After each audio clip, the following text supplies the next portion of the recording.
Pack out the trunk from the front to the back. Hey, pack out the trunk from the front to the back. Hey, what's good, everybody? Simon Hill, Black American from Louisiana, coming to you live from Budapest, Hungary. I'm here with my beautiful, sexy, gorgeous wife. Say hi, boo. Hi, everyone. This is Akti, and I'm from Turkey. And today we are reviewing two movies, actually. Highest to Lowest, the latest Spike Lee joint, and also High and Low by Akira Kurosawa. Yes. So this is episode 133 and 134 together. I don't know. 133.5 is how we'll label it, I guess. But yeah, this is our first time doing a comparative film analysis and also a review of two films at the same time. As you can see here, Akira Kurosawa's 1963 or 64 film is considered a cult classic, one of the best films in cinema history, not even only Japanese cinema.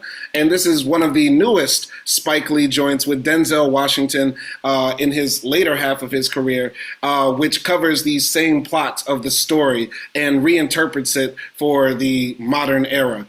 And we watched both of these films relatively recently. I say we watched Highest to Lowest first, and we watched it about 3 days ago, and we watched High and Low actually yesterday evening.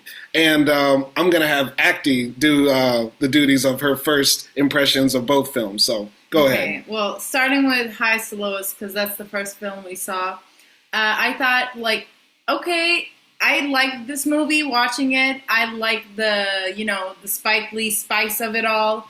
The cinematography that he does, like these little montages of New York. Mm-hmm. His music, obviously, that's a trademark. Mm-hmm. And Denzel is, one of the greatest actors of all time.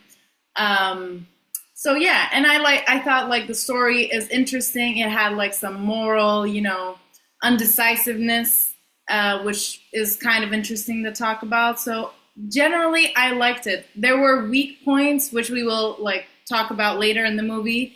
This isn't the best Spike Lee movie I've ever seen. Definitely, I think it might be it might be one of the lowest. Mm-hmm. Scored Spike Your Lee. Least favorite. Yeah, my least favorite in general. So that's how I felt about this film. Mm-hmm. So when we were watching it, I enjoyed it because, once again, Denzel exudes charisma on the screen that is unmatched. I mean, there's a reason why, most of his films, if not all of his films, have made major money at the box office because he is that good at what he does. The faces he makes, the Denzel-ness of it all, you can't copy that. You know what I'm saying? He is one of a kind. So I appreciated Denzel's carrying of this film on his back. I appreciate Spike Lee's style and his unique take on New York and just telling this story and incorporating things like music and culture and Black history throughout the film. I actually appreciate that a lot about Spike. So I say that I enjoyed it, but when you do sit back and think about all of Spike's, work, this does rank towards the bottom of it. But Spike Lee's, I think, filmography is so strong that one of the worst Spike Lee films is still better than some of the best films that have come out in recent years, in my opinion, because I think there's a lot of overrated cinema out there. Yeah, I agree. This is the pop of Spike Lee movies. Yeah. This is very, I feel palatable for a lot of Americans and also just a lot of people who consume American media. Yeah. I mean, because Spike has been known to make incendiary race films, but this one is not really a race film by that old definition or that term. This is just general, Americana type of style that he tells with this story. Yeah. Which feels a bit surface level, not gonna lie. Yeah. Now on to High and Low, or as it's called in Japanese, Heaven and Hell. And I wonder why they changed the title into English. Maybe because they thought American audiences or foreign audiences would get turned off by incorporating religion in the title. But this was, I would say, I'm not going to lie, I feel like it's overrated. And I am 2-0 for Japanese cinema recently, because we recently watched Cure, which was made by another Japanese director whose name escapes me right now. I don't know if you remember. No. But yeah, we watched another neo-noir crime thriller that's supposed to be one of the best, but I wasn't feeling it. And this one, I could say I wasn't really feeling it that much either. I don't know if it's because of, the time difference, or maybe because elements in this film that were revolutionary back then aren't so moving or compelling now. It's like the Richard Pryor effect. Like, for me, when I watch Richard Pryor, it's not funny because I grew up on Martin Lawrence, Dave Chappelle, Chris Rock, who took Richard Pryor's elements and made it better. You know what I mean? So I don't know if I'm having that sort of reaction to this film. I can appreciate parts of it, but I feel like the second half of the film became propaganda, and it just turned me off. Cinematography is cool, acting is overall cool, but I like the newer style of the Spike Lee version more than this. But what did you think of this? Yeah, I definitely agree with you. This movie was like my kryptonite.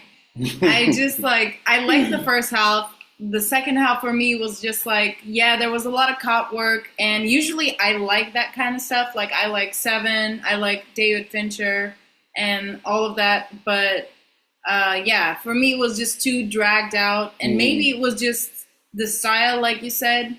It's very minimalistic, but also not. I don't know. Like, the first half is definitely minimalistic. Yeah, I do like. I do appreciate the cinematography as well. Like, some of the shots, you can see every character's face in the shot, and you can see how they are reacting and feeling towards what someone is saying. And I thought that was like cool. Yeah. But other than that, it was just like too much for me, and I do have a problem with both of the movies and just overall the theme of the movies, which I will talk about later. I would say first and foremost, both films were too long. I mean, both of them I think equally are 2 hours and 20 minutes. There definitely could have been scenes that were cut in the Spike Lee one, and definitely scenes that could have been chopped down in this one that could have made it a more concise, compelling story. I believe High and Low could have been a 1 hour, 20-minute film, and it really punches you. But there's parts of here that just feel so dragged out that take you out of the story for me. Yeah, definitely. So, as the way we're going to do this is we have scenes from both movies back and forth throughout this projection that you see. So we're going to be like comparing parts of the storyline, what we liked about this, the way this director did it, the way the other director did it, and just talk about it in general. So let's jump into the story. So to highest to lowest, it opens up with, New York City. I believe Spike Lee, does like a 4-minute little, montage of the skyscrapers. Yeah, with the drone. Yeah, with the drone. And I think he has like a, old 60s song from Frank Sinatra playing or something like that. And Denzel is this man named David King, also called King David, who is a music executive, and he's on the phone of his high-rise overlooking beautiful New York City, talking about this major deal that he's got going on, and how he doesn't want to sell his record label that made him millions. And in this part of High and Low, we get introduced to our main character, who is Gondo, or Mr. Gondo. Kingo Gondo, I believe his name is, and he's having a meeting with all of his members of his company, which is called National Shoes. And National Shoes is the biggest shoe seller in Japan. It's like Nike of Japan. And his partners are telling him, like, yo, we have to start making cheaper cardboard type of shoes. And women like shoes that are flashy and just trendy. And Mr. Gondo doesn't like their ideas because the shoes are really shitty. Like, he literally tears up a shoe in front of them. So what did you think of the openings of both and the setup of, like, who the characters were? I mean, obviously both of them are like businessmen, high standards and high status, yeah. And I mean, this movie, I have to give it to Spike Lee. We know how much he loves New York, and it definitely makes me want to visit New York. Like, it looks so beautiful. It's such a beautiful, vibrant, colorful city. From the way he shows it, I've never been to New York, but it definitely makes me want to visit. And it definitely, with this shot, like, you want to be this guy. You want to be rich. You want to have that view every morning. Yeah, like, I feel like that was the intention. You want to pay a $20,000 mortgage a month. Yeah. It's worth it, bitch. It's worth it. You don't want to pay, but you do. Or at least you want to rent out this Airbnb for like $3,000 for one night. But yeah, and with Gondo, Mr. Gondo, again, I feel like, he's a businessman, but we are kind of like alluded to the fact that he's an honorable businessman. He doesn't like the cheap shoes they're trying to do, which is like fast fashion, like one of the core capitalist things that is happening right now. Yeah. But he's like, no, I want to make maybe a bit more luxurious, durable shoes because that's like my ethic. Yeah. So it's kind of painting him out to be like a really moral good guy. Yeah.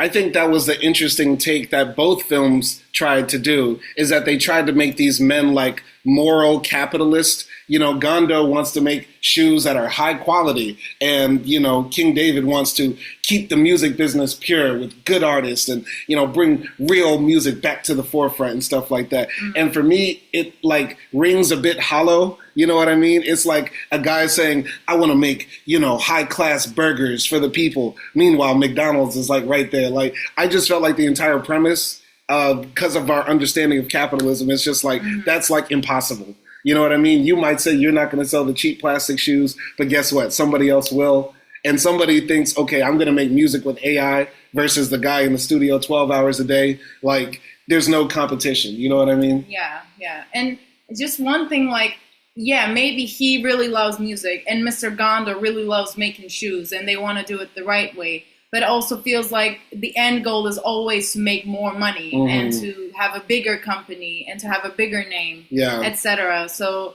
that just turns me off a little bit just from a personal, like, political point of view. Yeah. But yeah, I definitely agree. Like, the movie makes us feel sympathy for them. Right. And this is why you have to be wary of the media you watch, because like the media it's constantly giving you values from a different class of people. This is a film made by a rich man and other rich people who are telling you, see, we have feelings too. See, we're trying to be good too. We're not just trying to feed you junk and make more and more money off of you. We're trying to do the right thing. You know what I mean? Which is not realistic when you leave the theater, when you turn off Netflix. You get what I'm saying? But in this scene here, we get introduced to King David's family. He has his beautiful wife here, played by, I don't know who. I've never seen this lady before. Too many characters. Yeah, there's too many characters. Ilfenesh Hadera. Ilfenesh Hadera. Okay, that is a very exotic woman. That is the whitest black woman I've ever seen. So I don't know where she is from. And I don't know where she came from, but she's smoking. I don't know where she came from, but she's cool. She plays his wife. And we also have the son of King David, whose name is Trey. And Trey, you know, is a Boston Celtics fan, which pisses off King David. And this causes tension in the house. But they seem to be like a loving, you know, rich, bougie, black family, black excellence peak. You know what I mean? This is Spike Lee's wet dream. This is like... This is what he imagines Jay-Z and Beyonce's life is like. You know what I mean? It already is probably like this. Like, what is there to imagine? I mean, the plot line of this film feels like Jay-Z's Tuesday. Yes. There are so many moments in this movie where I just felt like I was watching Jay-Z. Yeah, exactly. A little bit. Like, obviously, I know it's Denzel, but it was just...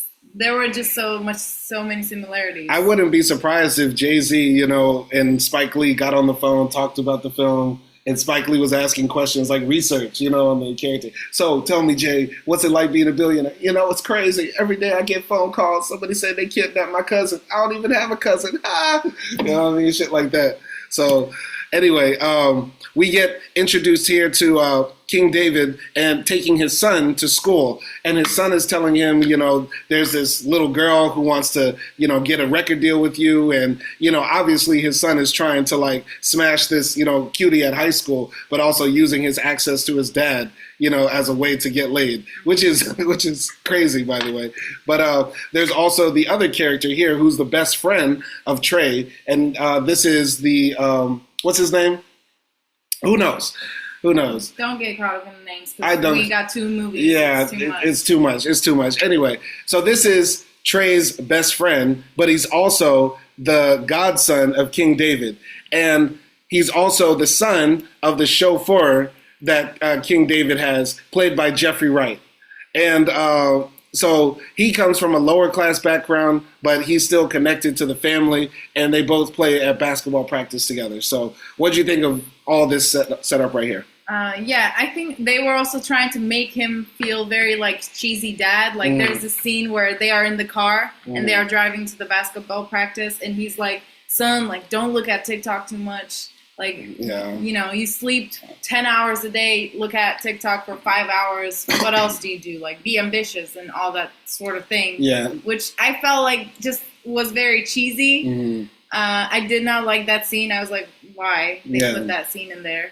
But yeah, and then here also, you know, his son asks him, oh, like, you're not staying for the game? Mm-hmm. And apparently he promised to stay for the game. Yeah. But he tells him, like, I have a business deal, I have to go. Yeah. So we kind of also get the idea that maybe he's not there that much, like as maybe you would expect for most rich fathers. Yeah, I thought that was like a good contradiction. I just now realized it now when you broke it down. David is always telling his son, you know, get connected to the real world, spend time with people, talk to people, don't just be on Instagram and TikTok. But meanwhile, hey, Dad, can you stay for my basketball game? No, son, I gotta go. I gotta run to the office. You know what I mean? It's like a contradiction. So there is sort of like a two-facedness to David. You know what I mean? Yeah. Which kind of makes him an unlikable character at the beginning, because he does remind you of like your annoying dad, like, son, you don't know what real music is. You know what I mean? Or like a parent who's always telling you that your way of living is wrong. And then they always do the opposite, like hypocritical stuff. You know what I mean? I mean, at this point in the movie, I was just like very wary of King David, because I was like, he's probably going to be up to something like nasty or something, because he's in the music business. He's a billionaire. Like, I don't know how to feel about him. Yeah. So it wasn't even like I was liking him at this point. Yeah. Like the way King David's character is made, there's no way you can't look at him and not think Diddy. You know what I mean? Because of the wavy hair, the suits, you know, the earrings, you know, as a rich, successful, still relatively attractive, older black man who's probably a billionaire. You can't not think Diddy about this. And I'm more than certain they started working on this film and shot it before everything fell apart with the freak-offs and the trial and everything. You know what I mean? You think they also, like, went that direction because that was happening too at the time? I think they didn't even know. I think this film was made before everything popped off with Cassie and everything like that. Or it had already popped off, but the budget was cleared, so they're like, fuck it, we got to do it now. Like, Denzel signed the contract. We have to pay him $20 million regardless. It did come in like a weird time. It is a weird time. We're living in the, you know, post-Luigi Mangione, post-Diddy, you know what I mean, billionaires getting clapped up era. Like, it's hard to... Trump's second, like, term. Yeah, like, this is, it's not, we're not in the era of, like, looking at, like, billionaires and be like, oh, those are our people, you know what I mean? But going back to High and Low, after King Gondo argues with his business partners, his wife comes in and says, "What's happening?" And he's like, "You wouldn't understand, woman," like casual sexism. And you know, his kids come in and they're playing like cowboys and Indians or cops and robbers, whatever. And we get introduced to his son and also his playmate, who is also his son's best friend, which is a kid named Ishikiki. Yeah. I don't know, something like that, right? And they're running around the house. The wife is telling them stop playing and stuff like that. And we sort of get a different sort of dynamic in Gondo's life. He's not really a family man like that. He feels more like a dad who says, I love you by buying you like a very expensive bike and then not seeing him for 2 weeks. Yeah. You know what I mean? That's how he comes across. But what did you think of the setup with Gondo's family life? Yeah, I mean, I think it was expected when we think about the time. It was the 60s, like kind of a traditional family, casual sexism from the husband. Yeah. So I wasn't surprised that like that was there, obviously. So you got to take it with the time that it was done in. But yeah, it did felt a bit like just a colder dynamic, basically. Yeah. And, you know, I think that is relevant for the time. I also liked the lady's outfit, the wife here. I liked her outfit. I thought it was cool that she was wearing like traditional clothes with like a pillow on her back. And he's wearing like a Western suit and stuff like that. Made me think about like Japan and its culture. I don't know if women still dress like that. But I feel like it's also a show of stature. Like status? Status. Yeah, like rich women get to dress like this because they don't have to work and stuff like that. You don't have to It's actually. just like a good traditional Japanese outfit where only like rich people can get. Yeah, I got you. I would still look at somebody and say, "Oh, they got money if they're dressed like that." You know what I mean? Yeah, I mean that's what I'm saying. But yeah, You either got money or you're paid to entertain tourists if you dress like this. If I saw you, Yep. But moving forward here, like we mentioned earlier, this is Jeffrey Wright's character. His name is Paul. Apparently, you know, he comes across like a brother who did time. Like they made him very stereotypical, like, brother who did time on the inside, but he read Malcolm X's book and now he's woke brother and he's outside. But he's sort of like the best friend of David, or maybe like one of his closest guys who could still tell him like, yo, you need to chill out, David, or, you know, you need to listen to the streets, brother. You know what I mean? So they had a very interesting dynamic. But I just don't buy Jeffrey Wright as a gangster. That's what took me out. You know what I mean? And I loved American Fiction. I just can't see him playing this character. That's what took me out. But what'd you think of their relationship? Yeah, I mean, I love their relationship. They're like, you know, he's like the right-hand man, the trustee that he tells his secret deals about. And he basically gives him like a wisdom of a lower class man, you know, who knows. Like all money ain't, all money ain't good money. Yeah, follow your heart. Like he's telling them, like keep it real, essentially. Yeah, he's like a little Gandhi in his life. Okay. And I mean, the way I imagined him, I was like, okay, I feel like maybe he was in prison because he did like a petty crime, or he got like busted like unjustly, and that's why he went to prison. Not that like he was a drug dealer or like killed somebody or anything like that. Yeah. I mean, he doesn't come across like like a killer or like, a knucklehead. He comes across like a wise older brother, right? And I feel like, in this film, that's essentially about class. Both of them are about class and the relationship the rich have to people that are beneath them. I thought it was interesting that in this film, they show that there's a tighter relationship between the two than in High and Low. Just skipping ahead here, I wanted to see if you have it. Because if later, probably. It's later here. But in High and Low, the relationship between Gondo and his servant, who has his son kidnapped, it's almost distant. You don't feel like they've ever spoken more than hi and bye or do this for me. You know what I mean? But I thought the bond here made it more interesting when the dilemma pops up. But what did you think of that? Yeah, definitely. In High and Low, it's like a strictly employee-employer relationship. And here there's a friendship. But I thought the reason it was interesting because it was like, yeah, you can call anybody a friend. Anybody can be your best friend. But what are you willing to do when, the push comes to shove? Yeah. So, yeah. That was kind of like the dilemma. Yeah. And, for what I imagine to be like, because I'm not a rich black person, but I imagine a Diddy, a Jay-Z, a Barack Obama, you know what I mean? You're the pinnacle of, of success in a capitalist society, but you still have brothers who are near you who are not like that, and they can tell you the real. So I imagine this is probably very realistic to like how a lot of rich black folks live. You know what I mean? Yeah, and it also like makes me think, a lot of rich people, especially musicians, they talk about it in their music, right? That everybody wants something from them. Like they want to pop bottles in the club and take advantage of their riches, right?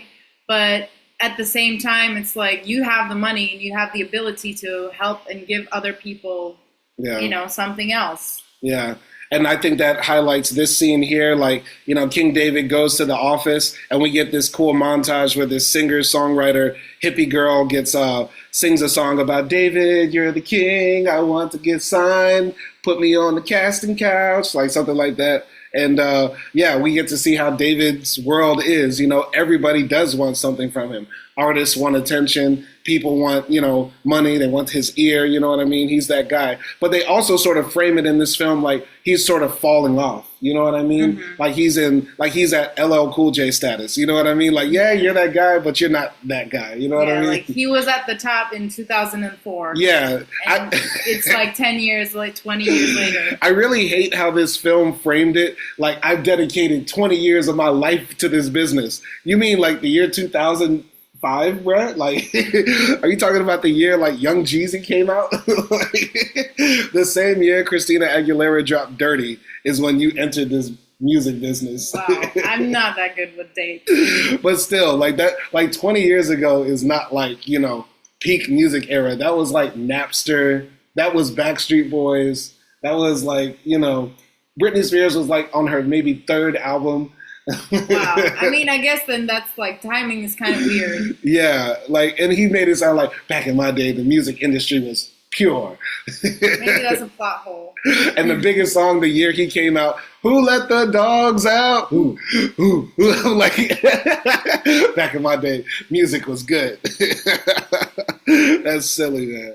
I'm sorry, but I don't know why this scene was here. This is what I think is a primary scene that could have been cut. This served no purpose. Yeah. No purpose. It was just a cameo. It was just a cameo of Ice Spice doing flirty eyes with Denzel, and I never saw the hype with Ice Spice. I do not think she's fire. I do not see it. Yeah, and me neither. Like, I don't listen to her music necessarily. Yeah.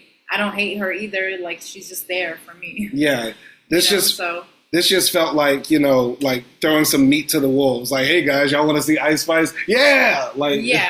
I guess I don't know. Like, maybe they were trying to lure in the newer fans, like the newer generation, by having, because this other girl, she was Princess Nokia, and she's also a musician. I've heard of Princess Nokia. Damn, she actually got talent. I need to check out her music because I really like that song. Yeah. I wish she played a bigger part in this film. Yeah, definitely. And I thought it was kind of going to be about like something like a deal, a rising star or whatever. I never really saw where this movie went later on. Yeah, it sort of went all over the place with the artist. But moving forward here, you know, David is trying to buy back the rights of his company because he made a mistake years before and sold part of the company because he really needed the money.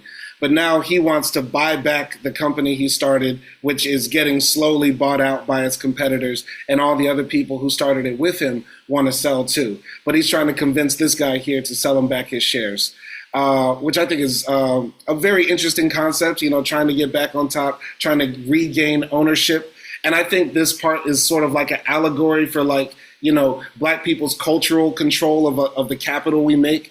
Because, like, you know, we create all the art forms, rock and roll, R&B, hip hop, and stuff like that, but we don't own, you know, the companies. And eventually even the genres get gentrified. So I thought this part was to symbolize that sort of struggle. But what did you think of this scene, if anything? Yeah, I mean, what I got from it was a little bit how the music industry is changing also, because they made it seem like there was a bigger company that kind of had nothing to do with music, wanted to buy this stacking high records. Yeah. And that's what King David wanted to save the company from. So it was giving, like, you know, he was saying, I don't want to give into this AI bullshit and all of that. So it was like, oh, this is where kind of like most of the music industry is going. Like, record labels are being bought by, you know, companies that just use AI to push out songs to get streams and then to make money. And, you know, they don't really care about the music. It was still a bit on the nose, but that's what I got from it. I liked how this film made the business that the main character is in something that is more like cultural and something that is more like, you know, something that is controversial and people talk about, because everybody, whether you're a music nerd or just casually like music, has an opinion about music. Music is the most widespread art form. Everybody has a favorite song, even if they don't listen to music all the time. Meanwhile, you know, in the original film, it's just about shoes. And shoes aren't really that cultural. They're not tied to that much. People wear the same pair and forget even what's on their feet. You know what I mean? They don't even care about shoes like that. But people care a lot about art and music. So and just a little note as well, like, also it showed how different people see their businesses differently, because for King David they made it seem like it's really about the music, but for him, the other guy, he said, like, that's why they call it music business. Business is in the forefront, not the music and stuff like that. So they perceive it differently. Yeah, one of a saying that you hear many times, you know, the music business is 90% business and 10% music, you know, so. But moving forward, going back to High and Low, basically the other people are conspiring to get rid of Gondo, and they're really upset about the way he trashed them out during their business meeting. And, in going back to Highest and Lowest, King David is telling his wife, I want to mortgage our house, sell our home in Sag Harbor, and, put everything on the line to get this business back. That means so much to me. So what do you think of those scenes? Let me just go one more forward. And they have this conversation where she kind of tells him, before, the reason I fell in love with you, or the reason I was never mad every time you were late on our dates was because you were so excited about listening to new music, walking in New York. And now it's all about how the market is bad, and it's never about the music. And she was saying, I'm not going to be a silent partner anymore, and stuff like that. And I just want to say, I don't necessarily like her acting. Ooh. And on top of it, I don't like her character in the movie either. Ooh. She just feels out of touch. Materialistic. Barbie doll, married to a rich man because I can, because I'm pretty. Mm-hmm. That's what she was giving. I never felt she was more than what she presented it. Sorry, that's just how I felt. She was my least favorite character. I feel that. I feel like her acting was just okay. Denzel didn't elevate her. That's for sure. I feel like her character made sense. You know what I mean? Because I feel like a lot of people would have different reactions to the choices that David made. And I feel like maybe, she represents the type of person that would say, the money is the most important thing. Because, going back to, I think the big cultural thing is that David is a man that came from poverty. He's a black man in America. It's hard as hell to get $1. And once you get it, you want to hold on to it. Mm-hmm. So I understand her reasoning, because I feel like the majority of people actually would have her reasoning. It's all about self-preservation. Yeah. You know what I mean? So, yeah. That's just not something I sympathize with. I got you. And maybe that's why I didn't like her. And I just didn't feel like she actually cared about her husband's business. Mm-hmm. Because, I don't know. I know she was supporting him. I just didn't really like this whole pep talk of I'm not going to be the silent partner anymore. And I'm going to say everything. You should have been saying it. Why are you just starting now? It's funny that she said, I'm not going to be the silent partner anymore. And then what she has to say later is keep our money at all costs. You know what I'm saying? So, yeah, I get that. One thing that didn't make sense, though, when she was talking, and I noticed this, she said, the day we met, you won a Grammy. And then right after that, she says, you used to walk across the Brooklyn Bridge to my apartment every day. And I'm like, that don't make no sense.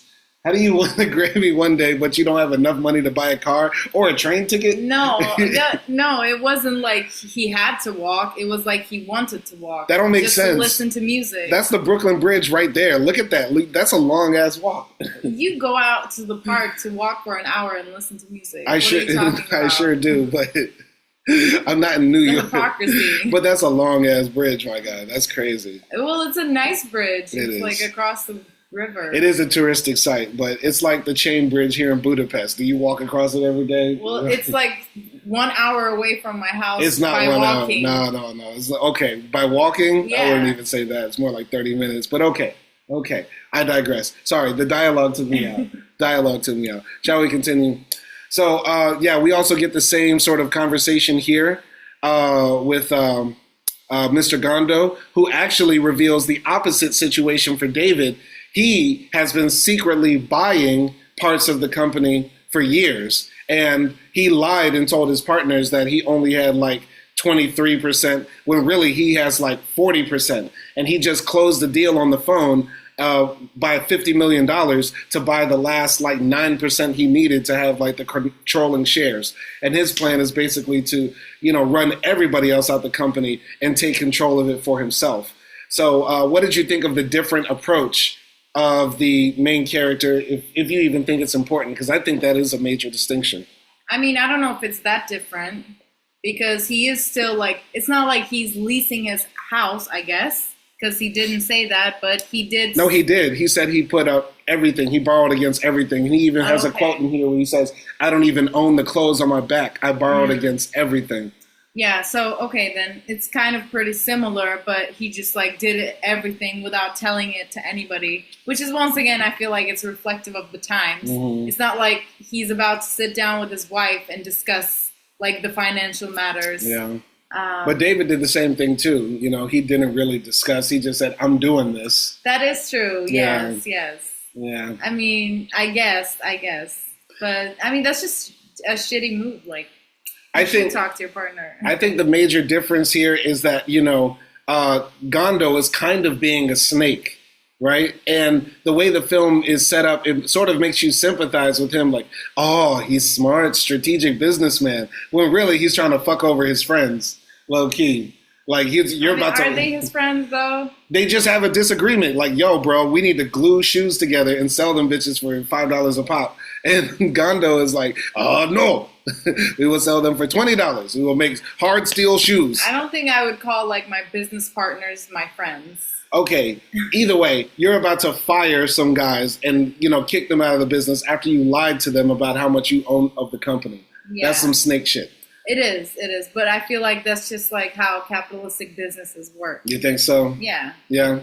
Well, I thought that was a major distinction. And I think, you know, once again, the film tries to make us sympathize with these main characters. But if you sit back and think, it's easier a bit to sympathize with David because it's sort of like a noble cause to save the music industry, even if it's foolish. And even if at the heart of it, he's still trying to exploit artists. But this guy here is really snaky for trying to like backdoor his friends this way, in my opinion. But moving forward in the story, this is where we get, you know, the beginning of the drama. After David is done talking to his wife, there's a phone call that I believe David gets, and he says somebody's just kidnapped Trey, I believe. Yeah. And, you know, the reaction here, I think, you know, is probably one of the worst. The wife says, "Oh my God. Oh my God." And like King David just starts caressing her back. Like, what is happening? Stop making out. Your son is kidnapped. That was not an authentic reaction or not very believable reaction. And she says to King David, "Are you okay? Yeah. Are you okay? Yeah. Like, you know, your son's been kidnapped. Stop." Yeah, that was bad casting. That was bad casting right there.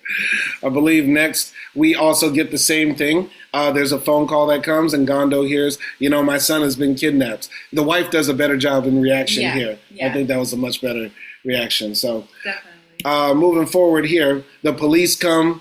And, you know, the wife is telling them, like, whatever they want, you know, give it up. We want Trey back unharmed. Denzel, as you can see, is making one of his trademark faces he makes throughout the film. I don't know about that. I don't know about that. Maybe we can get a discount. And then, like, she just elbows him, and he's like, yeah. We're paying, like, I don't even remember how much money it was. I think it was like $12 million or something like that. Yeah, francs. In Swiss francs or something like that. Moving forward here, the people call in Gondo. They want 30 million yen. Hurry up and pay it. His wife is telling him right there. So, yeah, both of the guys are like, I don't know about that, bro. So, what did you think of, you know, the premise of the film? Because when we were watching Highest to Lowest, you were like, oh, I didn't see that coming. Like, you didn't know where the film was going. Yeah, I definitely did not. I thought it was going to be a music movie. Okay. But, yeah, I can definitely feel the sort of like conundrum that the men are in because they are the ones who are making the money, right? We don't really know if Pam is working. She's a philanthropist, so she's probably like a, you know, in social businesses and stuff like that. But men are making most of the money. Yeah. Basically. So I know how hard it is to earn money and I understand the conundrum, but obviously they say yes. Yeah. Because it's their son. And I thought like this scene was kind of interesting because I learned something. I didn't know what an ebony alert was. And then also they talked about another alert, which I don't remember. The Amber Alert. Amber Alert. Yeah. So that was just like a little bit of trivia for me. Yeah. I mean, that's what I appreciate about Spike Lee's films because like there was stuff in here. He throws in a lot of like black culture and like information and history that I think is like very valuable. Like, I don't know if you noticed, but when there's a shot in Jeffrey Wright's character's room, the Muslim brother, there's a universal flag of the 5%ers. And I caught that and I said, look at Spike, always shouting out the 5%ers. And I had heard of ebony alerts, but I didn't know as much information about them, you know what I mean, until they broke it down. And like ebony, he gave like a little, like, he puts a little politics in there when he makes the police say ebony alerts aren't the law yet. And it's sort of like a wink to the audience, like, hey guys, this is something we should be fighting for. And I think that's what I appreciate about Spike films. It's always like a call to action to, you know, make some change in the world. Yeah, I like that. I like that as well. Definitely. Yeah. But moving forward in the story, you know, the police come, they set up all types of, you know, super technology to track you from a mile away. Shout out to the Patriot Act. Shout out to the NSA, tracking all of our phone calls and emails. Gotta love it. I gotta love good propaganda. I think one thing about this film is like it makes the police seem like the good guys when really all the technology they're using is coming like from Pegasus in Israel to like monitor all of our cell phone coverage. It's crazy, man. Yeah, it's kind of hard to love these two movies. Yeah, with all the propaganda and capitalism. Yeah, if you sit back and think about it, you're watching like the most like blatant form of like just. We're the good guys. We're the good guys. Yeah, it was straight up brainwashing. But compared to the Gondo version, I wish there was a cut here. It's not in here. But there's a picture, like how they try to track the calls of the kidnappers in the High and Low, the Japanese version. The police basically just like listen on the phone.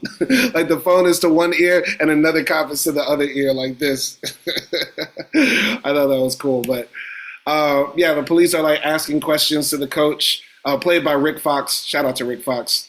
I just put this here because I thought it was such an interesting angle. Because when we saw from like this angle, the police looked like giants, right? Obviously, and he looks like a midget. And then we see from his angle, and it looks the same. Like he's like looking at them like this. And I was like wondering why is that? Because actually, one of the policemen. Turns out to be like the coach's fan, and he asked for his like signature and stuff like that. But that was interesting why the police was like in this physically high perspective.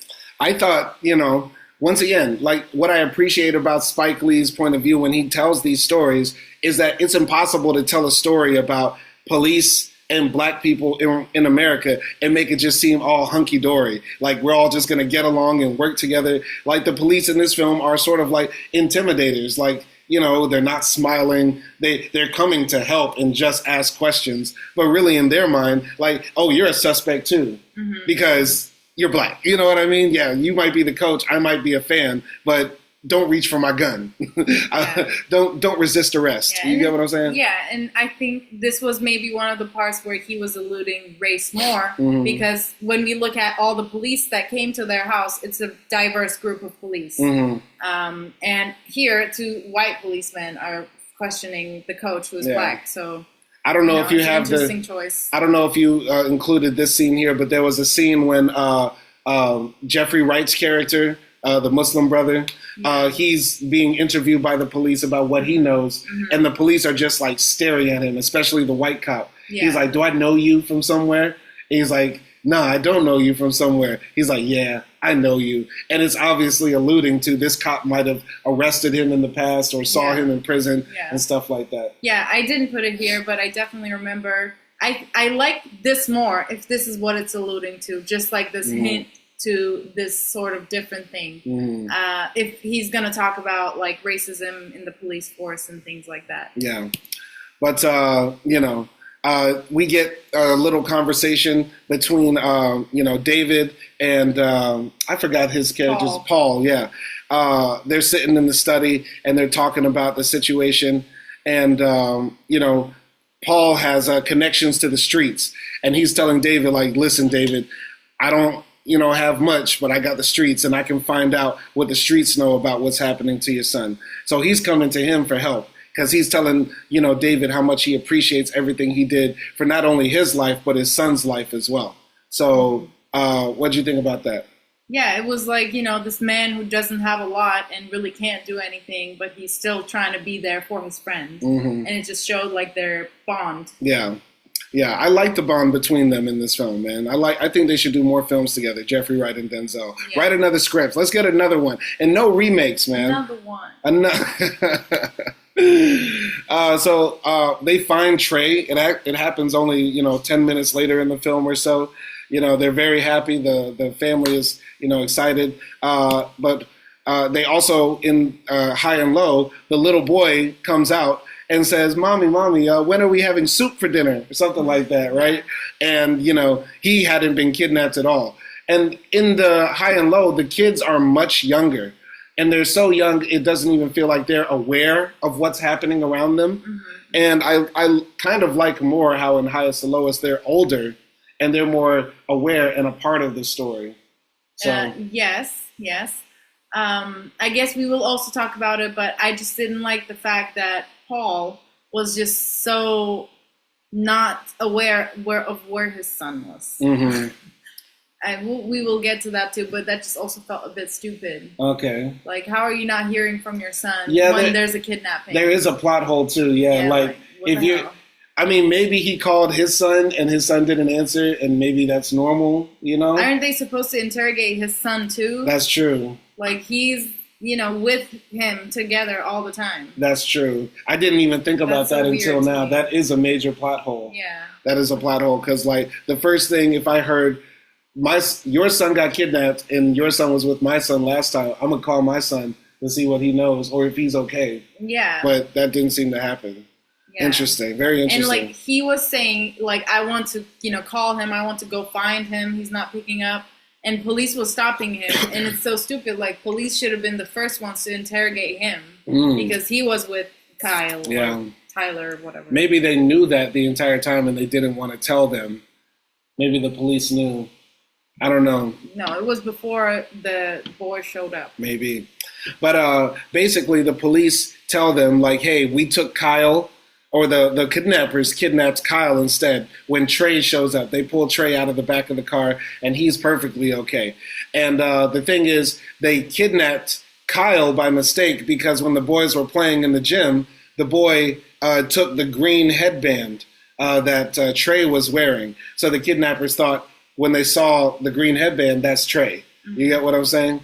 Which, once again, is a plot hole in the film because we find out that the kidnapper is obsessed with King David. So usually you would know what his son looks like. And it's not like Kyle and Trey look super alike, in my opinion. They're not like twins. You know what I'm saying? I don't think they're twins. One's dark skin, one's light skin. You know what I mean? They look similar, I think. I think one's a bit shorter. You know what I mean? If you see them, I don't know, from far away, I feel like they kind of look similar. They kind of have the same haircut. Uh-huh. Kind of, it's not the same height, but kind of same built, I guess. I just feel like if you're going to kidnap them and then you look them in the face, you know what I mean? You will be like, oh shit, we got the wrong one. I mean, we didn't even know if the kidnapper himself did it. That's true. It might have been some, dumbass henchman, whatever. But I thought that might be a plot hole. There are some plot holes in this film. We'll talk about them once again. But going here, King David gets on the phone with the kidnapper and he says, I see you got the wrong boy, but you're still going to end up paying. You know what I mean? David is trying to smooth talk him out of the situation. But obviously ASAP Rocky, as soon as you hear that voice, they didn't even try to make him do accent training or anything like that. You're like, is that ASAP? Well, he is from New York. I know, right? Why would he need an accent? I would have been on the phone is that pretty motherfucker on the phone right here? But what did you think of this scene? I was excited because I like A$AP Rocky. I think he's a fun, cool dude in general.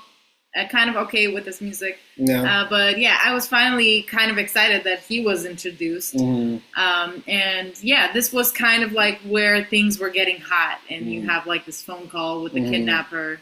And basically King David here, I think also was saying why would you think I would pay for another person's son? And sort of trying to play him and keep it on the down low. Yeah. I think, this scene right here, is sort of an ode or homage to the original film, because this is as close as we get to like the original film setup, where it was a bunch of people in a living room with the police and the family, and what the cinematographers call blocking, as you can see in this shot. What Kurosawa, the original Japanese director, was famous for that original film, is having so many people in a room, but still being able to fit them in the shot. And looking at this one, I can kind of see what they're talking about. But, we generally don't analyze films from that technical point of view. But looking back now at it, I see, how this scene is very similar to a lot of the scenes of the first half of the original one. Yeah. I mean, I realized that when I was rewatching the movie to get the screenshots. And every time I have a screenshot, I can see everybody's faces. So that was like when I had a little light bulb moment. Yeah. But I like how King David gets on the phone and he becomes smooth, and you realize, oh, this is sort of like how he became who he is. You know what I mean? And Denzel turns on that charm so well. Yeah. Like, he delivers slick lines on the phone, like, "Come on, baby, it's never about the money. It's about," you know what I mean? And you can see like, oh, he's a businessman. Yeah. Like, this is a smooth talking, like, business person that can get a deal like this. Yeah, more than King David, more than Gondo. Yeah. More than Gondo. Gondo gets on the phone and like, "Give me the boy." What is it? What is it? Yeah. He's very upset and angry, understandably. Yeah, but like, I love the cool Denzel charm that he just, man is good, man. I mean, like, that's the adaptation of the culture. Yeah. It's definitely an adaptation of the culture. But going here to these scenes, right, as you see, the blocking is big. And we also get introduced to the lead detective here, and also Boston as well, who I believe is also one of the other detectives. They become important in the story later. And they're basically talking about the situation. They're listening to the phone call, and the guy's saying, "I don't care if it's not your boy, you're still going to pay," right? And I believe one of the characters here delivers a funny line. He says, "This criminal is brilliant, snatches any child, and then tells a billionaire to pay it." Yeah, and they basically talk about, like, because he made this mistake, he's able to avoid a harsher prison sentence, and he would only get like 5 years because it's technically not extortion. So, like, I feel like this added a bit more layer than Highs to Lowest, because here it's like, I can give you the money and save the child, and the kidnapper won't even get like the full justice, And on top of it, he can still get away with it. Yeah. But even if he gets caught, it's like 5 years, like, that's nothing. Yeah.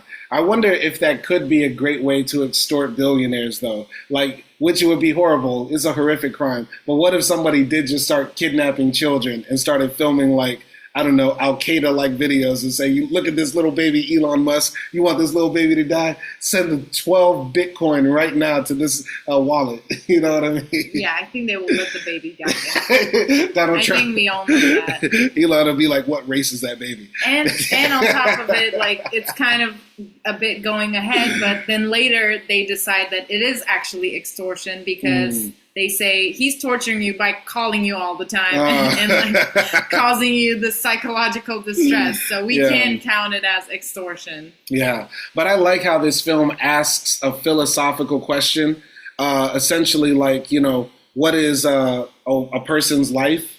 You know what I mean? How much should we value wealth? Should people who are estranged from you be the reason why you're able to give up enormous sums of wealth? You know what I mean? It makes you ask very tough questions. Like, what would you do in that situation? Yeah. And I think it also, like, just because it's an innocent child, it also adds, like, just another layer that, like, how much is too much to save a child, Because, I don't know, if you're an adult, people can say, oh, like, he's a criminal, he did something bad, he lied, all of that. Yeah. But with a kid, you can't even say those things. Can't say it. So moving forward, we see, Paul, confront David, like, "You don't feel any responsibility for the fact my son got kidnapped for hanging out with your son." And I believe, David says, "You expect me to pay for the kidnapper's mistake?" Yeah. And they start going off right there. What did you think of those scenes? Yeah, I think, like, at first he comes at David saying, like, "Look, I don't have anything, and I need you to do this for me." But when David becomes sort of reactionary, he's like, don't you feel like it's kind of your responsibility, you know? And I felt that because I feel like if I was in Paul's shoes, I would also ask the same thing. Like, obviously, it's not about your money, it's about my son's life. And you're supposed to be my son's godfather. So, yeah, like, how could you even think about this? Yeah. And I felt like so heartbroken at that moment for Paul. Yeah. The thing is about the godfather, godson thing, and there was a reason why Paul didn't throw that back in his face. Like, oh, you're my son's godfather. Don't you feel responsibility? It's because that word has lost all meaning. You know, like historically, the godfather or godmother was supposed to take care of a child if the parents die or something like that. But nobody's done that since like the 50s, maybe. So, like, I think, you know, that's one of the criticisms people have of this film. They say, you know, for example, we were listening to Touré earlier talk about this, and he was bashing the film, saying, like, that makes no sense. He's kind of in your family. But godson means as much as play cousin. You know what I mean? Like, if you're a play cousin, you ain't really play. You know what I mean? He was. I feel like as audience, we felt like he was considering not to pay for his own son a little bit. Ooh! For a second there, you know, yeah. Until the mom kicked in. Yeah. But yeah, that's why he kind of like pulled off from everything. Yeah. And I understand his point of view because I feel like he's also thinking, look, I pay you, you have a job. And also in this scene, he says, like, there are people who are depending on me, you know, and all of that. Do you know how much depth I'm in? And, you know, he does the scene where he puts, like, you know, King David did this and that, and he holds a hand grenade. Yeah. He says, I'm thinking about blowing this thing up. Yeah. So I understand the pressure he's in, but still, is it worth a life? You know? And coming from, you know, my experience, like my father was a semi-successful businessman for some time. You know, he was a, you know, wealthy black man of, you know, in Monroe, Louisiana and stuff like that. And so I've heard similar things. I've heard my father go off and say, people ask me for this and that and this and that and stuff like that. And I've also heard him have like suicidal ideations. Like, you see this right here? Like, I thought about blowing my own brains out sometimes. You know what I mean?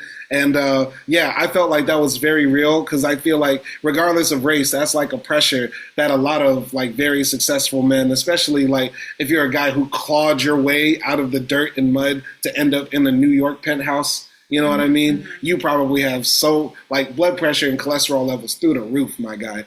Like, if it wasn't for the gym and the personal trainer and the personal chef, that heart would be, like, pounding 1,000 miles a minute, you know? I get that. And I'm going to make everyone, like, sigh. But, yeah, like, the problem is not that you have to work hard or anything like that. It's the systems. So I'm not going to even go into detail. It's capitalism, it's sexism, it's racism, and everything in between. But yeah, that's once again, that's why it's hard for me to sympathize with David or with Gondo, or with any of these movies that much. Yeah, I kind of sympathize with David because it is a weird thing, like my relationship to like black successful men in capitalism, because I understand like what he had to do to get there, you know what I mean? And I sympathize with everything he had to, you know, look past and fight for and fight against to get there. But it's like, still, it's exploitative stuff. And here you are right now trying to justify, you know, not paying a few $1 million, which you know you will get back for a black child's life. Yeah, like, which you know you have at least, like, you can literally call the bank and get the money now, even though there might be consequences later. Yeah, like, the love of money. But here we have, in High and Low, the different confrontation with the father of the kidnapped child. He says, I'll do anything you want until the day I die. And this character, the father of Ishigo, is more subservient, more like, you know, a traditional, like, pleading beggar type of man. He comes across as, like, you know, just very obsequious and has no, like, spine. Literally throughout the film, he's, like, leaning forward all the time, as if he's scared to get beat. with a bamboo stick. Yeah. What did you think of this scene? I mean, I think because of the power dynamics in Mr. Gondo's house, it was harder for him to like confront him or ask him like to pay. Yeah. And he had to, obviously, because he hears his son's voice on the phone, and he's like, I wasn't going to ask you this. I have to. I'll even make my son work for you until the day he dies. Yeah. It's like, the capitalism is like killing me. Yeah. But the desperation, wouldn't you say or do the same thing if it was your child? Of course, I would 100%. And I really felt for his character. Like, I didn't think of him as like, oh, he's spineless. I thought like this man is really like stuck in a corner where even if he's begging, Mr. Gondo is saying, I won't pay. And that's what he says in this scene as well. And he also like doesn't want him to beg because he doesn't want to feel the guilt of being rich. And he should. Like, that's so, I don't like it because it makes the audience feel like, oh, Mr. Gondo doesn't enjoy, poor people begging him. He doesn't appreciate that. Yeah. Just going to my spineless comments or how I'm describing him, I just feel like this character here, Ichigo's father, is very one-dimensional. Throughout the film, he's always like on the verge of pleading or crying and seeming very weak in the face of all of this power. Meanwhile, in relation to Paul retains some level of power and notch on David, saying like, David, I've been your bro. I've held you down. I have connections that you don't have. You know what I mean? And he is a more, I feel like, layered character than Ichigo's father, in my opinion. Yeah, I mean, obviously, Spike Lee paid more attention to this side character of the father in his movie, but it's just like the context matters. Yeah. In Spike Lee's movie, there's like a actual relationship. And in this movie, there's no relationship. There's only business between the two characters. Yeah. And on top of it, like, it's a different structure, power structure. It's a different time. So I got that he was kind of silent and in the back. Because then also later on, he wasn't so silent. Yeah. So, I think also what's unsaid in their minds as businessmen, David and Gondos, is that what if these guys are in on it? You know what I mean? I think there's always this possibility, this paranoia that exists in the minds of businessmen that everybody's out to get me. And, I'm willing to cut throats and backstab my friends. They're also willing to do that to me. Gondo's literally trying to steal the business from his homies. He hid from his wife that he wanted to sell the house. And, he was willing to put his own family in poverty before. Yeah. So why aren't you willing to do it now to save a life? You know what I mean? Yeah. So he probably is thinking, what if Paul's in on it? What if he's in on it? You know what I mean? So. Yeah, projection. Definitely. Yeah, but moving forward in the story, Shinichi is the name of the chauffeur. I mean, here, I guess your spineless comment makes more sense because like 10 minutes later, he says, don't worry about him. Like, he's a smart kid. Yeah. I'm sure he'll find a way to escape. That was crazy. Like, stop. They were just throwing out everything in this film. Yeah, basically, the kidnapped kid's father starts like coming and making excuses like, maybe it's okay we don't give the money. You know what I mean? My son will escape. And by the way, I really like Gondo's faces in this film. He always just seems like a man who has the worst hemorrhoids right now. Wow. I was going to say he's a zaddy, but with that comment, I don't feel right saying. It's like it hurts to sit and it also hurts to stand. And you can see he is stressed. He is stressed, my guy. He is stressed. Gondo is refusing to pay, even though the detectives and everybody else is like telling him to pay. I think even his wife tells him to pay. Yeah. And which I included also in one of the scenes. But as far as King David back in Highest to Lowest, his business partner is telling him like, if you don't pay, you're going to get canceled by social media. And I think the same thing also happens in Highest to Lowest. The people are telling him, like, if you don't pay, people will look at you like the devil, like you sacrificed a little boy for a shoe company. So what did you think of the media influence in this film, how both films have a certain critique of perceptions in the media? I I think that was a huge motivator for both of these rich men to pay the ransom. Mm-hmm. I don't think that they would pay the ransom if they didn't think there would be any negative consequences other than the kid being killed. Mm-hmm. I feel like that was such a big motivation that in both of the stories it was brought up. And it was also kind of funny that, like, you know, I don't know, 50, 60 years later, it's still an issue. Mm-hmm. That, like, this cancel culture, it was never actually, like, something that was born. Mm-hmm. Like, they had it back then. Yeah, like, cancel culture is, yeah. It was just, like, a termed, you know. They just invented the term, but really it is negative backlash, public reaction. Yeah, exactly. So, yeah, I just thought, like, it was interesting how that was a motivation for the rich people to sort of do this, thinking, at least I won't get the public's backlash, and, hey, I might be a hero at the end of the day. Yeah. I thought, you know, the way they did it in High and Low was a bit more, like, authentic and real. And, like, when I was just thinking about the social media stuff in relation to King David, like, you're going to be canceled, buddy. I was just thinking, like, just from my knowledge now, like, you know, there's Russian bots. There's, like, just trolls online. People will talk shit. I think even David says it in the film, like, you know, they might roast me for 1 week, but next week, you know, something else will happen. They'll move on to the next thing. You know what I mean? Mm-hmm. So, I don't know. I just feel like social media cancellation is not that big of a deal. You know what I mean? You and I have gone viral for, like, racist white supremacists attacking us and stuff like that. Yeah. And I've gone viral for my own comments and stuff like that. And it, like, sucks for, like, a week. And then it disappears. We're not famous people. We're not famous, but I'm pretty sure there's, like, a TikTok account that has my video posted with 100,000 or 1 million views, and they just talk shit about me all day.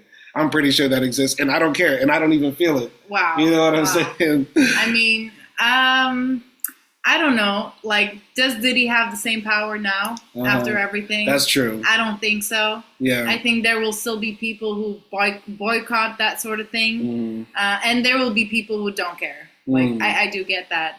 But, yeah, what was, once again, I thought this was a big motivation, like, cancel culture. Because basically, like you said here, King David was trying to persuade himself, like, oh, like, even if I don't pay the money, they'll forget about it. Yeah. Like, you know. So, yeah, moving forward in the story. Yeah, but what was different here that Mr. Gondo's, you know, business partner or whatever basically left him and said, like, you know, in both cases, you're fucked. Like, you either lose the money and lose the company, or you get, like, deemed as someone who's a bad person. Yeah, because I think Gondo calls his business partner and gives him a check and says, take this check, please. I need to buy my shares so I can own the company. And his partner refuses to take the check. Yeah, and that's why, you know, he's sort of left fucked.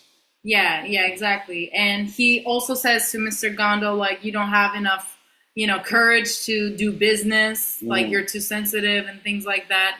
I can't bet my life on you. Even though he was, like, his 10 years of, you know, partner, he basically backstabs him and tells the partners that he bought more shares to sabotage him. Now, once again, the film makes us feel like, you know, people that are doing the right thing are actually the villains.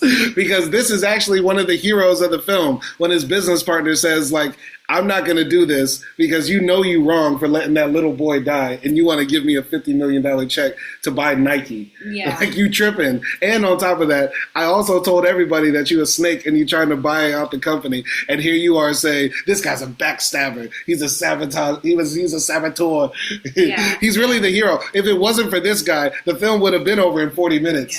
Yeah. And it's ironic when he can defend himself and his own life and leave Gondo or, you know, do whatever with Gondo. Mr. Gondo is doing the exact same thing by not paying money, by not paying the ransom. So how is he going to blame him for, like, taking care of himself? Yeah, exactly. You know? So it's, like, ironic. Yeah. Once again, like, you know, he has tunnel vision, horse blinders. He can't see the bigger picture. Gondo here, like, pay the money. It's better just to do it. But one of the big plot holes in this film, I guess this is a good point to bring it up, is why didn't they just agree to pay the money and just use fake bills? It's not that hard to get fake money. You know what I mean? And we'll talk about this later in the film, but the way the exchange is done, the money and the child are exchanged at the same time. So that wouldn't give the kidnappers time to check every single note. You could even put in real notes with fake notes and, you know, fool the people. You get what I'm saying? Fool the kidnappers. Yeah, I mean, there weren't exchange exactly at the same time. It was like, I mean, I guess with highest to lowest, it was maybe like hours later that they found Kyle. And in high to low, it was probably like 30 minutes later or something. So I feel like there's time for the kidnapper to realize it's fake money and then get the child back. Yeah. I don't know. I was just trusting the FBI or whoever those people were, the police, that, you know, if they are not suggesting that, then they probably know that that won't work. I just feel like that's a major plot hole there. Like, that's what I would do if I were rich and somebody were to steal my child. Well, you're not the only genius. I feel like, you know, they would also think that. The kidnappers. But nobody ever brought that up and even discusses it. And it's so easy to do. I used to have these fake $100 bills that I would use in music videos and stuff. Yeah. And it only cost like $20 to get like 10,000. And I'm just saying, but it's like, they look real. Like, you show it to somebody real quick and they're like, oh, damn, he got a lot of money. You know what I'm saying? It's not that hard. Plus, you stack it up. Nobody can count it all. So anyway, this is probably one of the most controversial scenes for no reason. I don't know if it's because it's just so obsequious. Or, I'm not like obscene. Sorry, not obsequious. It's just like they have a Kamala Harris poster in Trey's room when King David comes to talk to his son about the situation. Trey is telling David, you know, like, you need to pay it, you know, they're going to dog me out on media takeout. Black Twitter is roasting my ass. And like, you know, Dad, you got to pay the fucking money. And then King David says in a cold voice, you going to cuss me out in my own house, boy? You going to do that to me, boy? Don't you ever disrespect me. You hear? You hear? And then Trey drops a one-liner mic drop. He says, King David, man without a heart. And David says the most dad thing ever. He says, I need to get this door fixed. So, but this Kamala Harris poster in a 17-year-old's room was hella distracting. Like, no 17-year-old has a Kamala Harris poster. Like, come on, bro. This is the type of hinting we don't want. Yeah, like throughout the film, Spike Lee, you know, puts everything on the wall. Like, there's a portrait of Frederick Douglass, Harriet. Basquiat. Basquiat. That was actually cool. That was a good. I think that was an authentic Basquiat too. Yeah. And he's got like Harriet Tubman's shotgun, Oprah's curling iron. You know what I mean? He's got everything on the wall. But this Kamala Harris poster, Brad, like, I would understand Trey having like an Obama poster. But, you know. Or this being in the hallway or something. Yeah. But not in his room. The mom's room. You know what I mean? Yeah. Since she's Miss Black Excellence Spellman Ski Wee. Yeah. And by the way, talking about the mom, you know, right before they have this conversation with Trey, mom is in the bedroom talking about, don't give away the money. You know?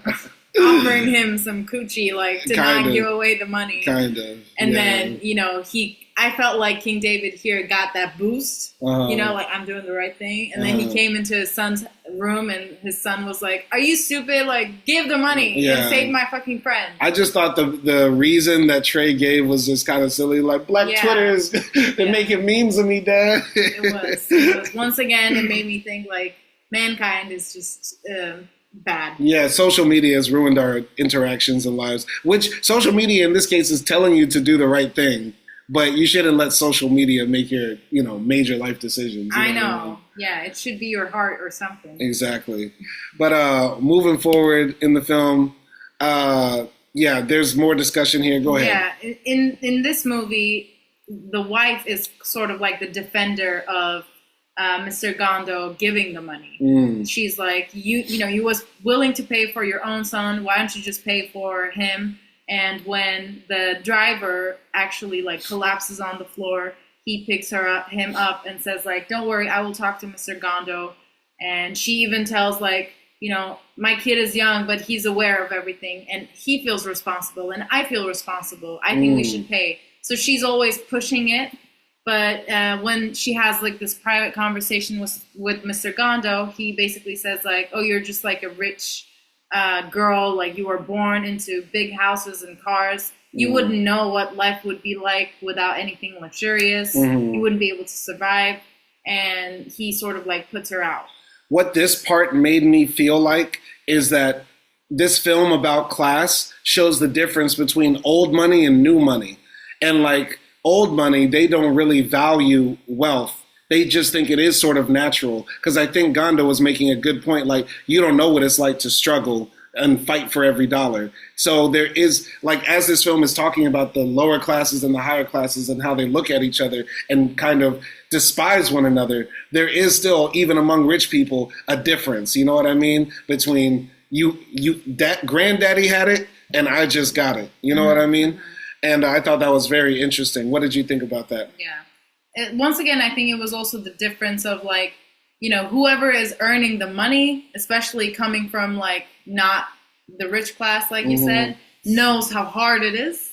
So it's harder to spend that money, right? And it was also kind of, for me, it was making that distinction is if you're born to a rich family, spending money for you is not like something important. Like you spend it on whatever. Yeah. And yeah, but even if you're rich, but you know, crowd your way into it, it's like, then it's still spending money for you is like hard. Yeah. You know? Yeah, because he remembers what it's like to struggle. And I really think there is that big difference between old money and new money in this film, but not so much in the highest to lowest, because basically all black wealth right now, like all black billionaires, are new money. There are old money black families as well, but they're super low key, and their money doesn't even go as long as white old money. You know what I mean? So, but another thing it made me think about, you know, with King David as he's consulting in his room, talking to the pictures and walls because everybody else is turning on him,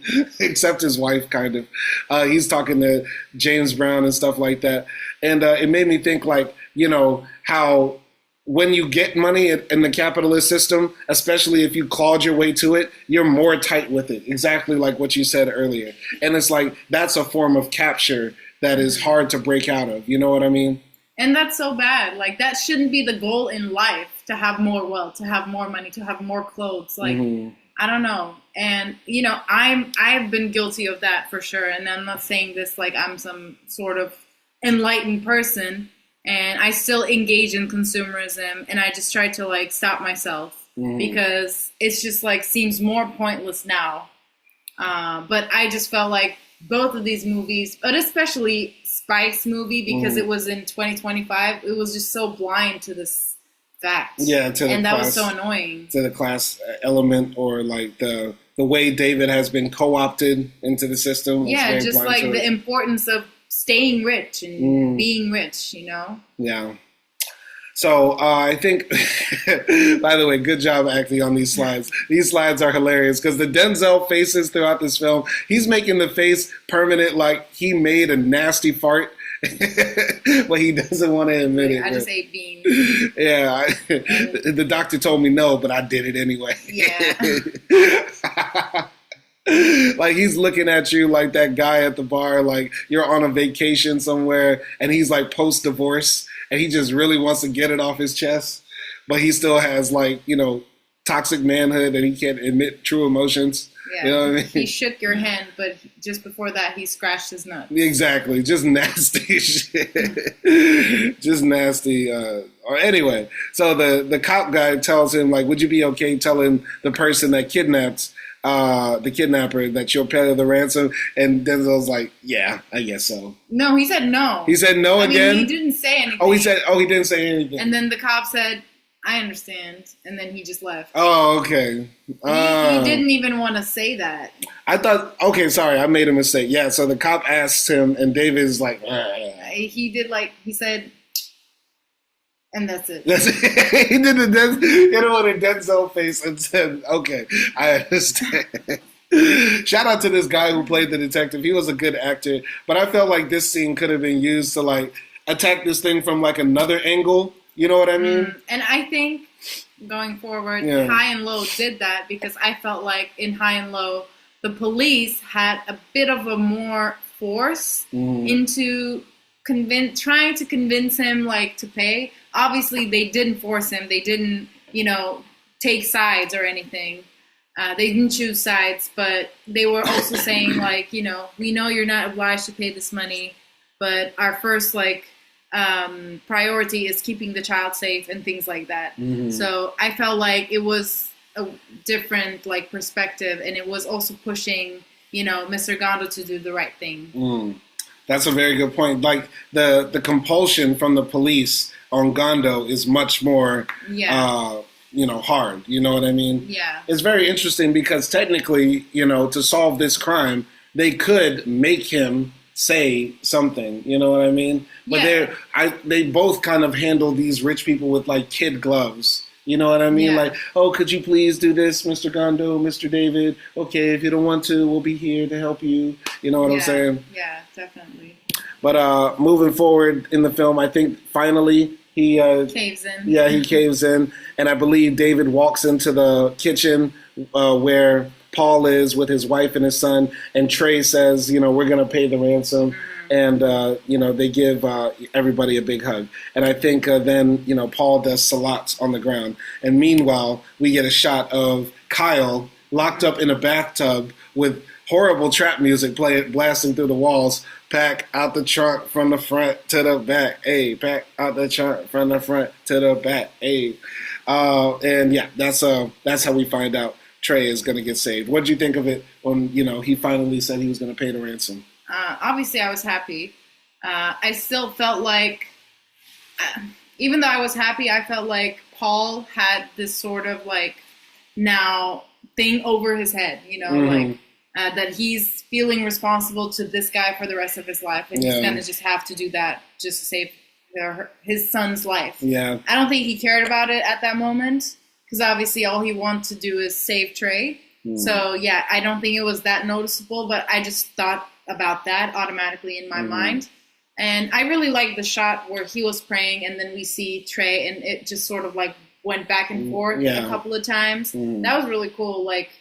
It felt like his prayers were really protecting him somehow. That's deep. That's deep. I liked the back and forth too. Once again, I like the depth they give to this character, by making him be religious, him falling to his knees, praying to God for his son, you know what I mean? And then when we see his son is still alive, even though he's still hurt, it gives us hope and stuff like that. So you really sympathize with this character and it's like a big amount of relief. But like you said, it feels like there's this thing now on Paul's shoulders. And I think there was a quote that David said earlier. He's like, Paul wants me to pay $17 million. He couldn't even count to $17 million or something like that. Yeah. So, yeah, there's still that, too. He knows he could never pay back, David, really. So. And he looks down on him. I think he already looked down on him a little bit just because of that class difference. Yeah. But now there's, one more thing he can hold over his head. Yeah.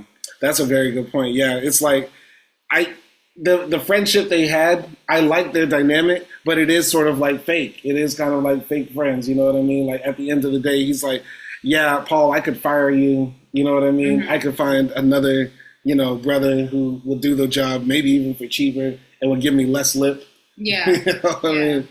So, moving forward in the story, there's a scene when Mr. Gondo takes a shower and they get a call and he answers and says, I have no choice. I'm going to pay. And I think the kidnapper says, that's good. I can see you right now in your apartment. And, Gondo is telling the detectives to go hide as he stands out there. And the detective says, the kidnapper is saying nice view up there. It's hot as hell down here. So that was kind of cool. What did you think of that? Yeah, I think both of these scenes, you can definitely see this blocking that you were talking about earlier, just his face in the background, and also here, you can see the postures and stuff like that. So that's really cool to see. That's really nice about this movie. And yeah, it was interesting, how the police worked in both movies. In this movie, the police made everyone close the curtains.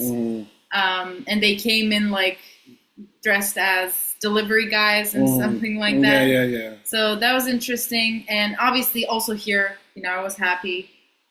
for the guy, and it was also like a bit of a different reaction because he started begging again, and Mr. Gondo was like, "Just stop it." Mm-hmm. And then his wife went away crying, and then his kid started crying, saying, "My mom is crying." So it was just like this whole different family dynamic. Different dynamic, different drama, but still relevant to the story. Yeah. And well done. I thought that was well executed. Interesting that they had a shower scene. Wonder why they didn't make Denzel do a shower scene. But they get on the phone, and this is when David says that he's going to make the payment too. And he's saying, I want to see Kyle first. But the guy keeps telling him, I'm in control, pussy. His favorite way to insult King David is calling him a pussy. Yeah. So, he keeps on telling him that.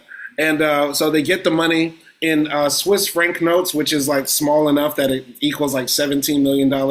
And the kidnapper also says, tell your wife to put like her Chanel bracelet in the bag too. And that seemed to really hurt her. When she put that Chanel bracelet, she looked like she was about to have a stroke. I really hate them in this scene. I hate this whole fucking family in this scene because they're all three of them standing on their knees in front of the little coffee table, looking at the money with like all tear-eyed.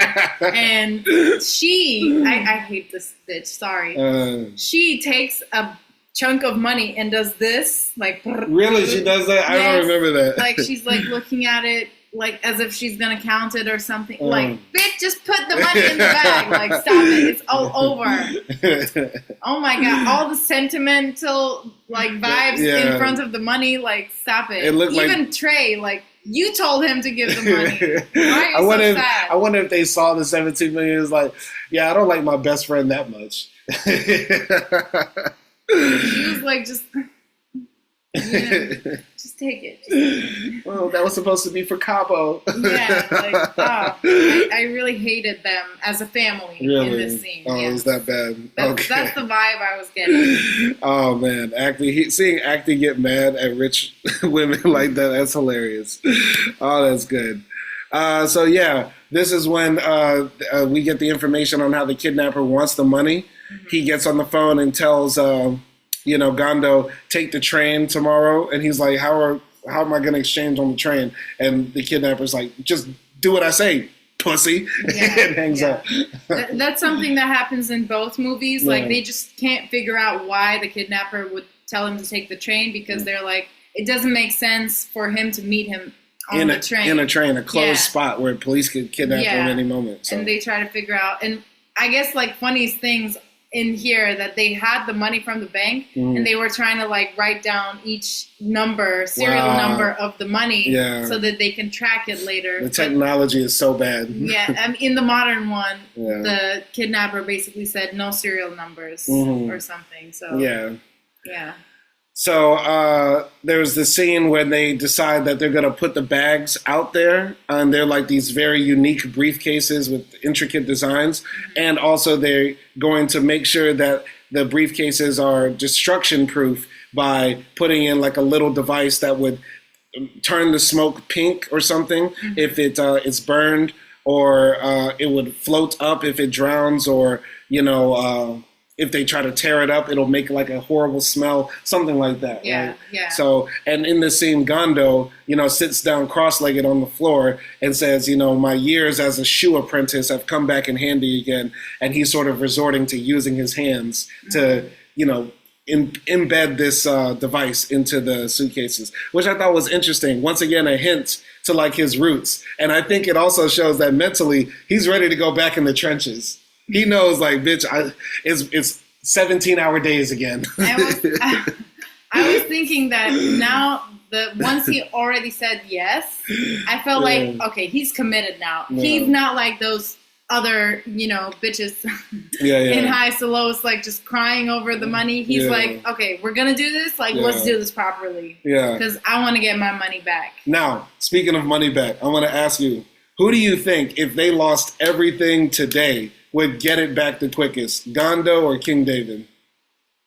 Gondo. Yeah, Gondo. Like this scene right here makes me like, oh yeah, that's a dog. He gonna get that money, bitch. He gonna do Foodora for 24 hours straight. He gonna fucking do Postmates. He gonna open up a YouTube channel, a TikTok. He gonna sell bean pies on the street. He gonna have every job.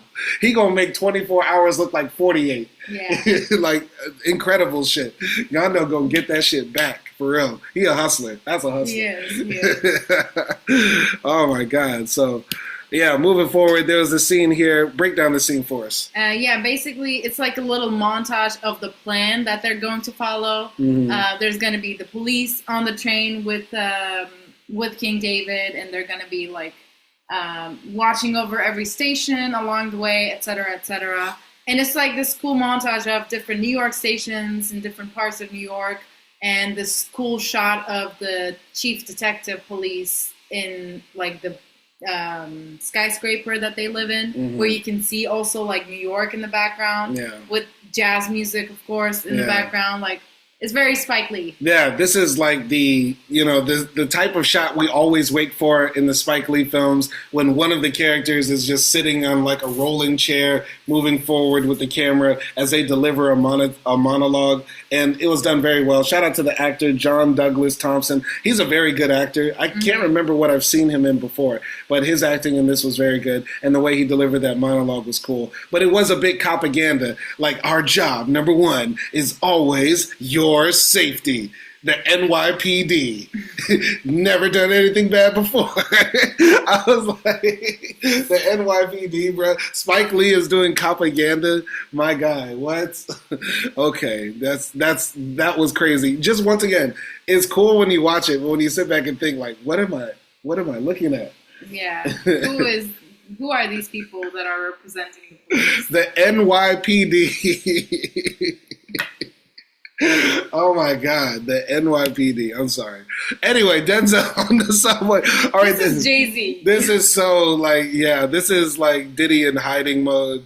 Yeah, Jay-Z going low key. I'm low key, baby. I'm going back to Brooklyn. Yeah, this is. Yeah, basically, like he, drives to the station. Yeah. With the police, and they get into the subway.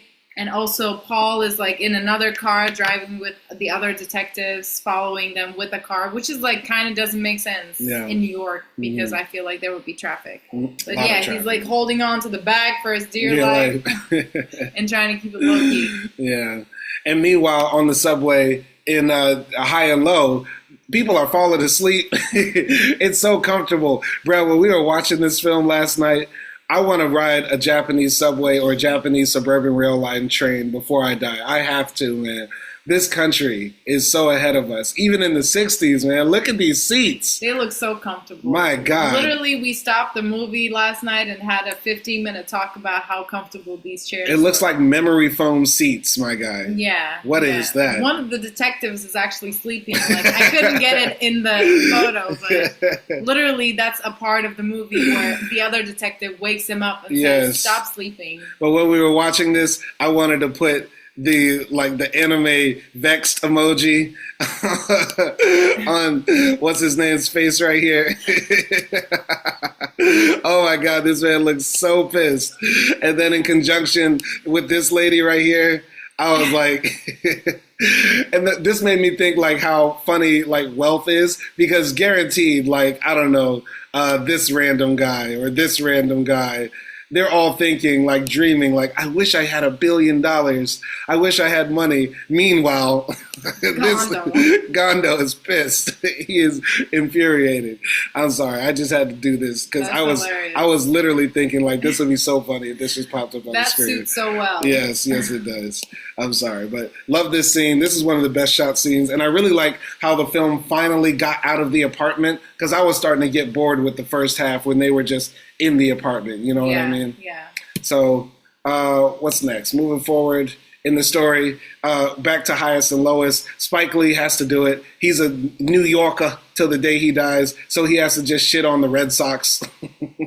He shits on the Celtics, and he also has to shit on the Boston Celtics. I mean the Boston Red Sox or whatever. So yeah, he's got a train full of New Yorkers shouting, "Boston sucks! Boston sucks. And I'm offended by this because Boston is one of my favorite cities, low-key. Love Boston. But what did you think of this, if anything? I mean, in this scene, I was thinking, like, because they were also showing his facial expressions, and there were times he was, like, smiling and nodding with the crowd. And it felt like, I think this is, like, his first time out with the people in, like, 10 years or something, you know? Like, that he was kind of enjoying it. Like, this whole thing was making him go down to where, like, the roaches live, you know, where us regular people live. Oh, this is how the poorest do. Yeah, exactly. It was kind of like that, but it made him remember his days because he was one of us back in the day. Back in the gap. So that's what it made me think, this whole, like, you know, scene. Yeah. Moving forward, though, also at the same time, because it's a Spike Lee film, he has to shout out the Puerto Ricans, and he has to put Rosie Perez in the film just to be Rosie Perez. Like, literally, there's a Puerto Rican parade, and they just say, welcome, everybody, and shout out to Rosie Perez. Hello, Puerto Rico. And they start playing a nice samba song. And,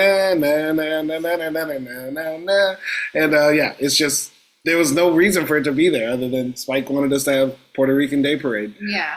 So, I mean, it was a cool nod. I like it. And every time, like, I don't know, sometimes in the movie, I guess when they're doing flashbacks or something, they show it through, like, an old camera lens. And they were doing that too, like, just showing the dancers and stuff like that. It was cool. It was cool. It was showing, like, how diverse and vibrant New York is. I'm not mad at it. It's, you know, it's Spike style. He just has to shout out the Puerto Ricans, man. So, but yeah. Anyway, so the kidnapper tells King David to go in between the trains, and he's going to have to drop the money down. And similar situation, you know, they had a phone on the train back in the day, and the kidnapper calls and says, you know, you have to drop the money from the bridge when you cross it. Meanwhile, the detectives on the train are, like, going to the front and the back of the train with, like, cameras to, like, videotape the people that they see in high and low. So any comments on, you know, the drop? Yeah, it was just like that moment of, like, are they going to do it? Are they really going to do it? Or, like, are they not going to do it? You thought at the last minute David was like, no. Actually, this time, not with David, but with Gondo. I was like, I feel like that other detective came just to make sure he threw it. Like he wasn't going to reach in the suitcase and pull it. Look at him sweating. I know, right? He's like... Yeah, that's funny as hell. That's funny. I didn't think about that, but now that you say it, I definitely felt like that with Gondo. Because also with Denzel, it's not like he dropped it, actually. It sort of like shook and fell out of his hand.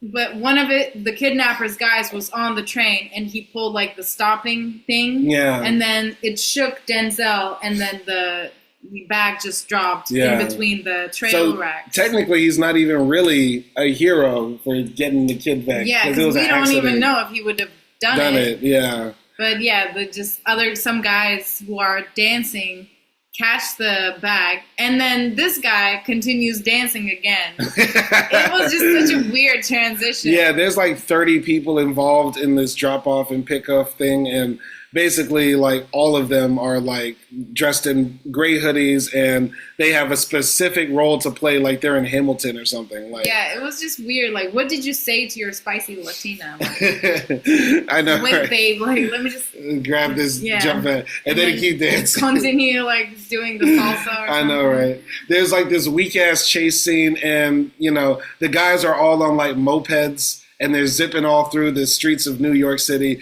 This cop here is in the car, and he's trying to chase them, but he can't because he's like, oh, motherfucker, he did a U-turn. And, like, he gets out of the car and starts chasing him in Timberland boots, and he's hella slow. And when he finally catches him, it's, like, full of tampons. And I don't know why tampons were used. I don't know why, if that, like, was that supposed to be funny? I thought that was, like, kind of whack, low-key.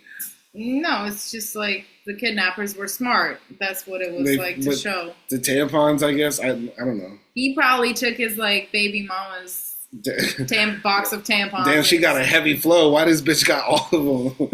Heavy flow. What you need, 3 at a time? Shit. It was an Advantage package. Wow, Advantage package. She went to Costco.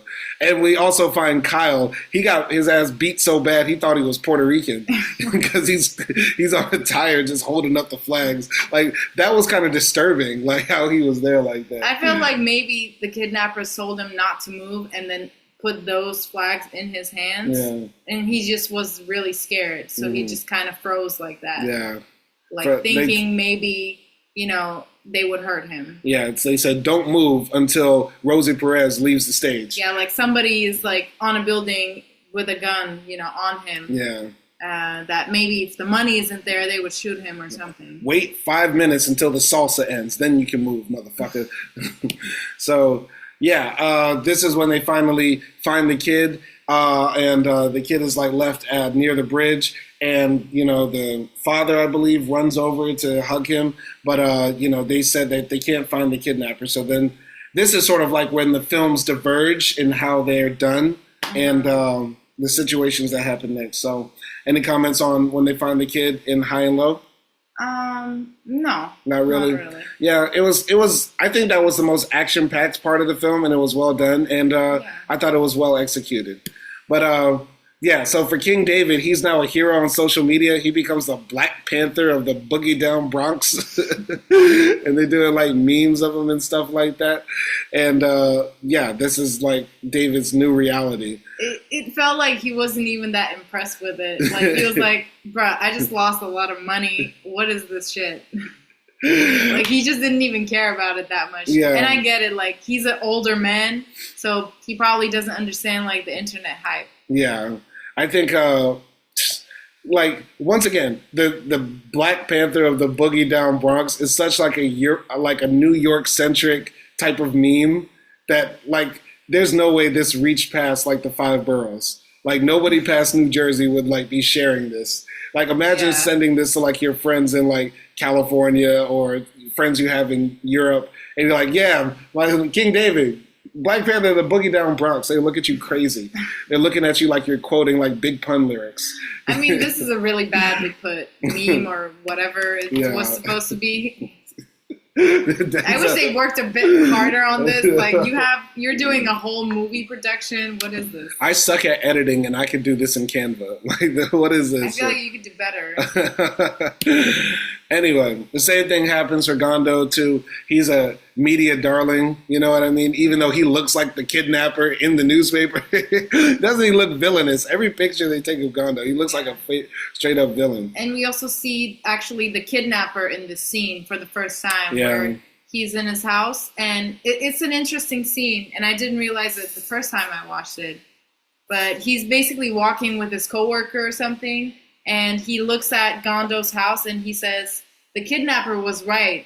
This house makes me pissed too," or something, And then he walks into his apartment, opens the newspaper, sees what happened to Gondo's. That's an interesting part. I forgot that scene, but I definitely believe you. And the way Gondo's house is situated here, because what I feel like the film lacks is like a clear shot of Gondo's house from the outside. We see how it looks on the inside, but in the newspaper you can see if this is all of his house, that is obscene. It's like a castle on a hill looking down at the slums. Yeah, we only see it one time from the kidnapper's house, like far away in the distance, but it's not. It is still memorable, I would say, but we don't get another shot really. Yeah, what I feel like this film, like highest to lowest, it's a decent film, the Denzel version, but maybe a more interesting story would have been from the kidnapper's point of view, how they saw things, you know what I mean? Because like the way King David was living and also Gondo was living is like very in your face, wealth, we got it, you don't, fuck you, Yeah. So Kyle is in the hospital, and he's telling the detectives about a song that he kept hearing, and they're like, we don't want to hear that. And the detectives are also acting, an ass with Paul, the father, because they're like, we need to ask him more questions, and Paul has to demand, like, his son be left alone. So, any comments on that? Yeah, it was kind of, once again, on the nose a little bit. It was showing, like, the class difference. Oh, like, you weren't doing this to Tyler. Trey. Yeah. Because when Trey was like, I'm tired, I want to go to sleep. And then they were like, okay. Yeah. And, yeah, like, it was just very obvious. Yeah, they were treating Kyle more like a suspect, you know what I mean, and hammering home questions with him. And, yeah, there is that class difference in how the police treat people. And it becomes more obvious, I believe, in Highest to Lowest. And in this one, I believe the police are asking questions to, Ishigo. And Ishigo is like, I don't remember much. I just remember it looked out at the beach, and that's it. And the father gets mad at Ishigo because Ishigo is saying, like, I don't remember. And the father's like, you try harder. And, it even takes Gondo to say, okay, relax, man. Relax. Yeah. So what did you think of those scenes? I mean, once again, I feel like probably this guy feels even more of a depth because him and Gondo don't have a friendship relationship, right? So, I feel like he probably feels like he has to do even more than Paul. Yeah, I definitely felt like the same thing. Like, this person probably is like, dude, don't you know? We are slaves now. Yeah. I sold you into slavery. Yeah, the only way we can get out of it is to find that money. Or we're going to have to sell your kidneys to Mr. Gondo. Anyway. So I believe here in David's stories now is like, he wants to now try to sell Stacking Hits Records to get his money back.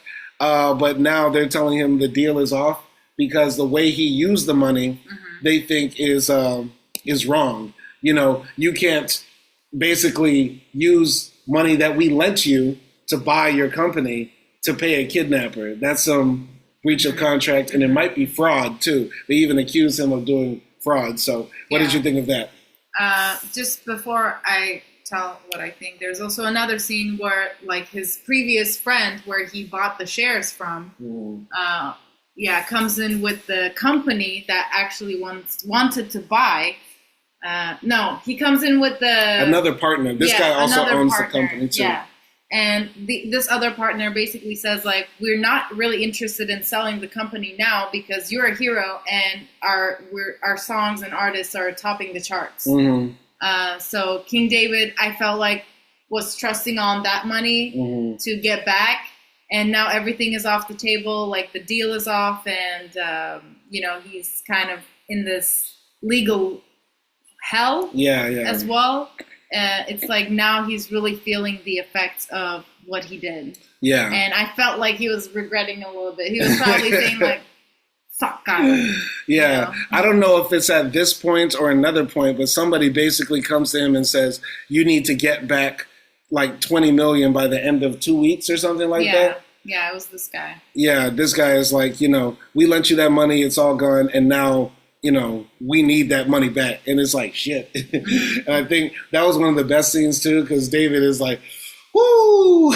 You know what I mean? Like, it's over. And also in this scene, his partner says, his partner sells him out, too, just like how it happened with Gondo's partner. Yeah. Right? And he also says, I try to protect myself.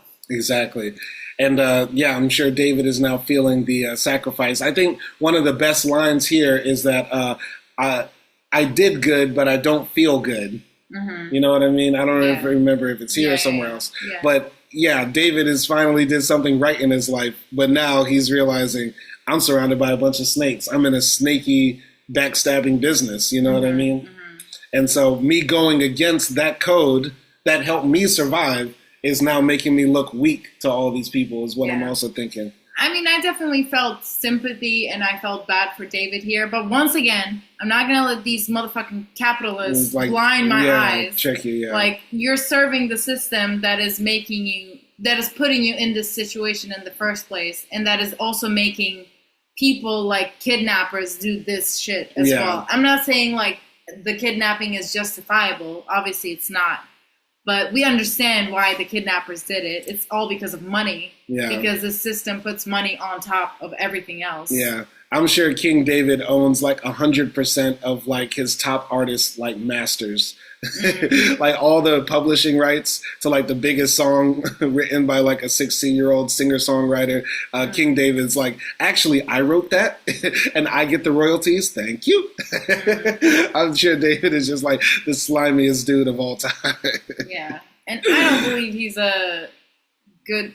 I don't know. I felt like he did cheat on his wife. Like, wow. Okay. Well, I don't know. You're just pulling it out. You're just pulling it all out. But go ahead. I mean, have we met any person in the music industry that didn't do shady shit? Yeah, like, exactly. I don't know. Both men and women, but mostly men. Even Sean had Becky with the good hair. Yep. Even Sean. But moving forward, this is one of my favorite scenes. I just like the way it's shot. But yeah, essentially the same thing happens to Gondo. His creditors say, we don't give you money to give to kidnappers. This might be fraud. Even though we think you did a good thing, we're going to give you back the money you paid on the interest right now. But we want our money back soon. So here's our one little treat for doing something nice. And now work, bitch. So yeah, what did you think of this? Yeah, definitely. Also, I think I felt worse for Mr. Gondo than I did for King David. Yeah. I don't know why. But yeah. Because Gondo, like, he just seems like he really, like, Gondo seems like he came from, like, extreme poverty. Like, the way he got down on his knees and started sewing in that thing, I don't know. It felt like Gondo was losing more than King David. Like, I felt like King David still had a backup plan or, like, a saving or something. He just gave that vibe. Yeah. Maybe it's the setting or something. Yeah, like Gondo, if he loses everything, he's really back at square one. Because he has done nothing but make shoes. Yeah. And shoes don't give royalties. You don't get paid every time somebody puts them on. David probably gets paid every time somebody streams Hit Me Baby One More Time. You know what I mean? Yeah. But moving forward in the story, David is doing what he does best. I think he's going out for a walk on the Brooklyn Bridge to listen to music and try to find that next big hit, baby. And so he's streaming all the starving artists that send him demos. And here he hears the song, pack out the front to the trunk and the back, pack out the trunk to the front to the back. And he starts doing the Denzel bop. He's doing the Denzel bop to it, and he's like, that sounds familiar. And so he runs back into the hospital and says, Trey, did you hear this song? And he plays the song, and Trey, has like an allergic reaction to it. He's like, no, please don't hit me again. Wow. No, that's not. Okay. I thought that would have been funny if he did. Like he had a psychological breakdown, PTSD. Yeah, probably it would have been better than what happened here. Not the ass again. I'm sorry. I'm not funny. Go ahead, talk. I'm ruining it. Anyway, I just thought it was so weird that the police that has been sucking King David's dick the whole time are now saying, we don't believe you. Yeah. That was just so weird because he was saying, obviously, the key witness, the person who spoke to the kidnapper is saying, this is his voice. And they were like, we'll deal with that later. Yeah. We'll send it to forensics and wait like 2 weeks or something. Yeah. And we'll have the voice analysis. Like, bruh. Who would have thought? How does that make sense? Like, who would have thought NYPD would never suspect a rapper of doing something wrong? I know, right? NYPD. They should be jumping at the idea. We get to kill a rapper, bro. Another one. Oh my God, this makes no sense. That was just so stupid. Yeah. This makes no sense. All the amount of time NYPD has arrested like DMX, and they could never imagine a rapper doing something wrong. Yeah, and like also, not to make this about race, I guess, but it was also hilarious that the black dude here, the black detective, was saying like, identifying a rapper is not what I would call a slam dunk. Shut up. And then the white cop that's been like shitty the whole time, he says, but we can send it to the forensics. Like, so he's the one actually defending David King. It makes no sense. Number one, that dialogue that you just broke down made no sense. We're going to send a mixtape to the forensics department. Yeah, drop the SoundCloud link to NCIS. Yeah, and they're supposed to match it with the kidnapper recording or something. After SVU is done with sperm samples, they're going to check out track 2, I promise. That was just so stupid. Forensics. They're going to pull out the purple light. I can't. And then after that, we're going to stream a few music videos. What the fuck is that? That made no sense. Oh, Okay, man. here comes the nightmare. So this part of the film, this is where there's a big divergence in the film. So in High and Low, the Japanese version from '63, it sort of diverges into more of a story of how the police are going to capture the criminal, and they start breaking down the area in their meetings, like how they're going to target the area and find the police and stuff, find the kidnapper and stuff like that. And it's mostly about the police department from here on out. Mm-hmm. Meanwhile, in the High and Low, it really more becomes about King David's like hero journey to find the kidnapper and get justice. Mm-hmm. But they break down all this stuff here. They talk to and interview like the workers and stuff like that. They look at the boy's, remembrance of the drawing of where he was, and the little boy just draws like a happy sunset with a little mountain in the back with the sea. And so they use that to target the area. They listen to the recording and they hear the sound of the tram lines screeching, stuff like that. And the little boy is taken on a ride, and he says, I took a piss over there. And they're like, okay, we're getting closer, I guess. We're getting hot, boys. And they finally find the place where, the little boy was kidnapped. And they find 2 dead heroin junkies who look like they overdosed. And they also left a note as well. And they when the detectives gather all this information, they meet up at Mr. Gondo's house, and they go and look out the window, and they see that there is like pink smoke, which signals that somebody's trying to burn the bag. The bag, yeah. So what did you think of all those scenes? Just to kind of wrap it up in that part, they go to the guy who's burning the trash, and they have a talk with him, and he basically gives them a hint like, oh, this intern doctor came into the hospital, and that's how the police finds out who the kidnapper was, and they go to the hospital. But yeah, I thought this part was just a bit too long. I like how they're like, looking at these little parts and putting the big pieces together, but it was just like too many of them. Like, they have this big meeting with the police in the office, and it's like 90 theories that you're hearing. And I'm like, I was just at one point, is this going to end? Yeah. Though one thing I do appreciate is showing the different classes and how they live. Like here you have the police. It's very like middle class. They're also sweating in the room. There's like 50 policemen in one room. All working. Smoking. Yes, they were. Chain smoking. Oh, no, I thought you said they were handsome. No, okay, relax. Relax. I you think said the yes, detective in this movie was very handsome, as you Okay. can see. He's this one. Okay, relax. And they were all collectively working to get this rich man's money. That's what I appreciate about these scenes. And then you see the factory worker, and he's not actually talking bad about his boss. And they also go and talk to his business partners, and the business partners actually do talk bad about him. And that was kind of ironic. This guy was very entertaining. He was like a trained specialist. So I like those little bits and pieces, but overall it was just a bit too much for me. Yeah, I'm not into like procedural police detective stuff, and at that point in the film I really felt like this is like peak propaganda. Like this is when I started to realize like, oh, partially the part of High and Low is to make us sympathize not only with the rich business owners, but also with the police who are here to protect their wealth, essentially, right? Like not really to save lives, but to get back the money. You know what I mean? Because think about this, if the police were really all about saving lives, then just giving away 17 million shouldn't be a problem. But they spend more resources trying to get the money back than actually trying to find where the kidnapper was. You get what I'm saying? Which was what could have been done in the beginning.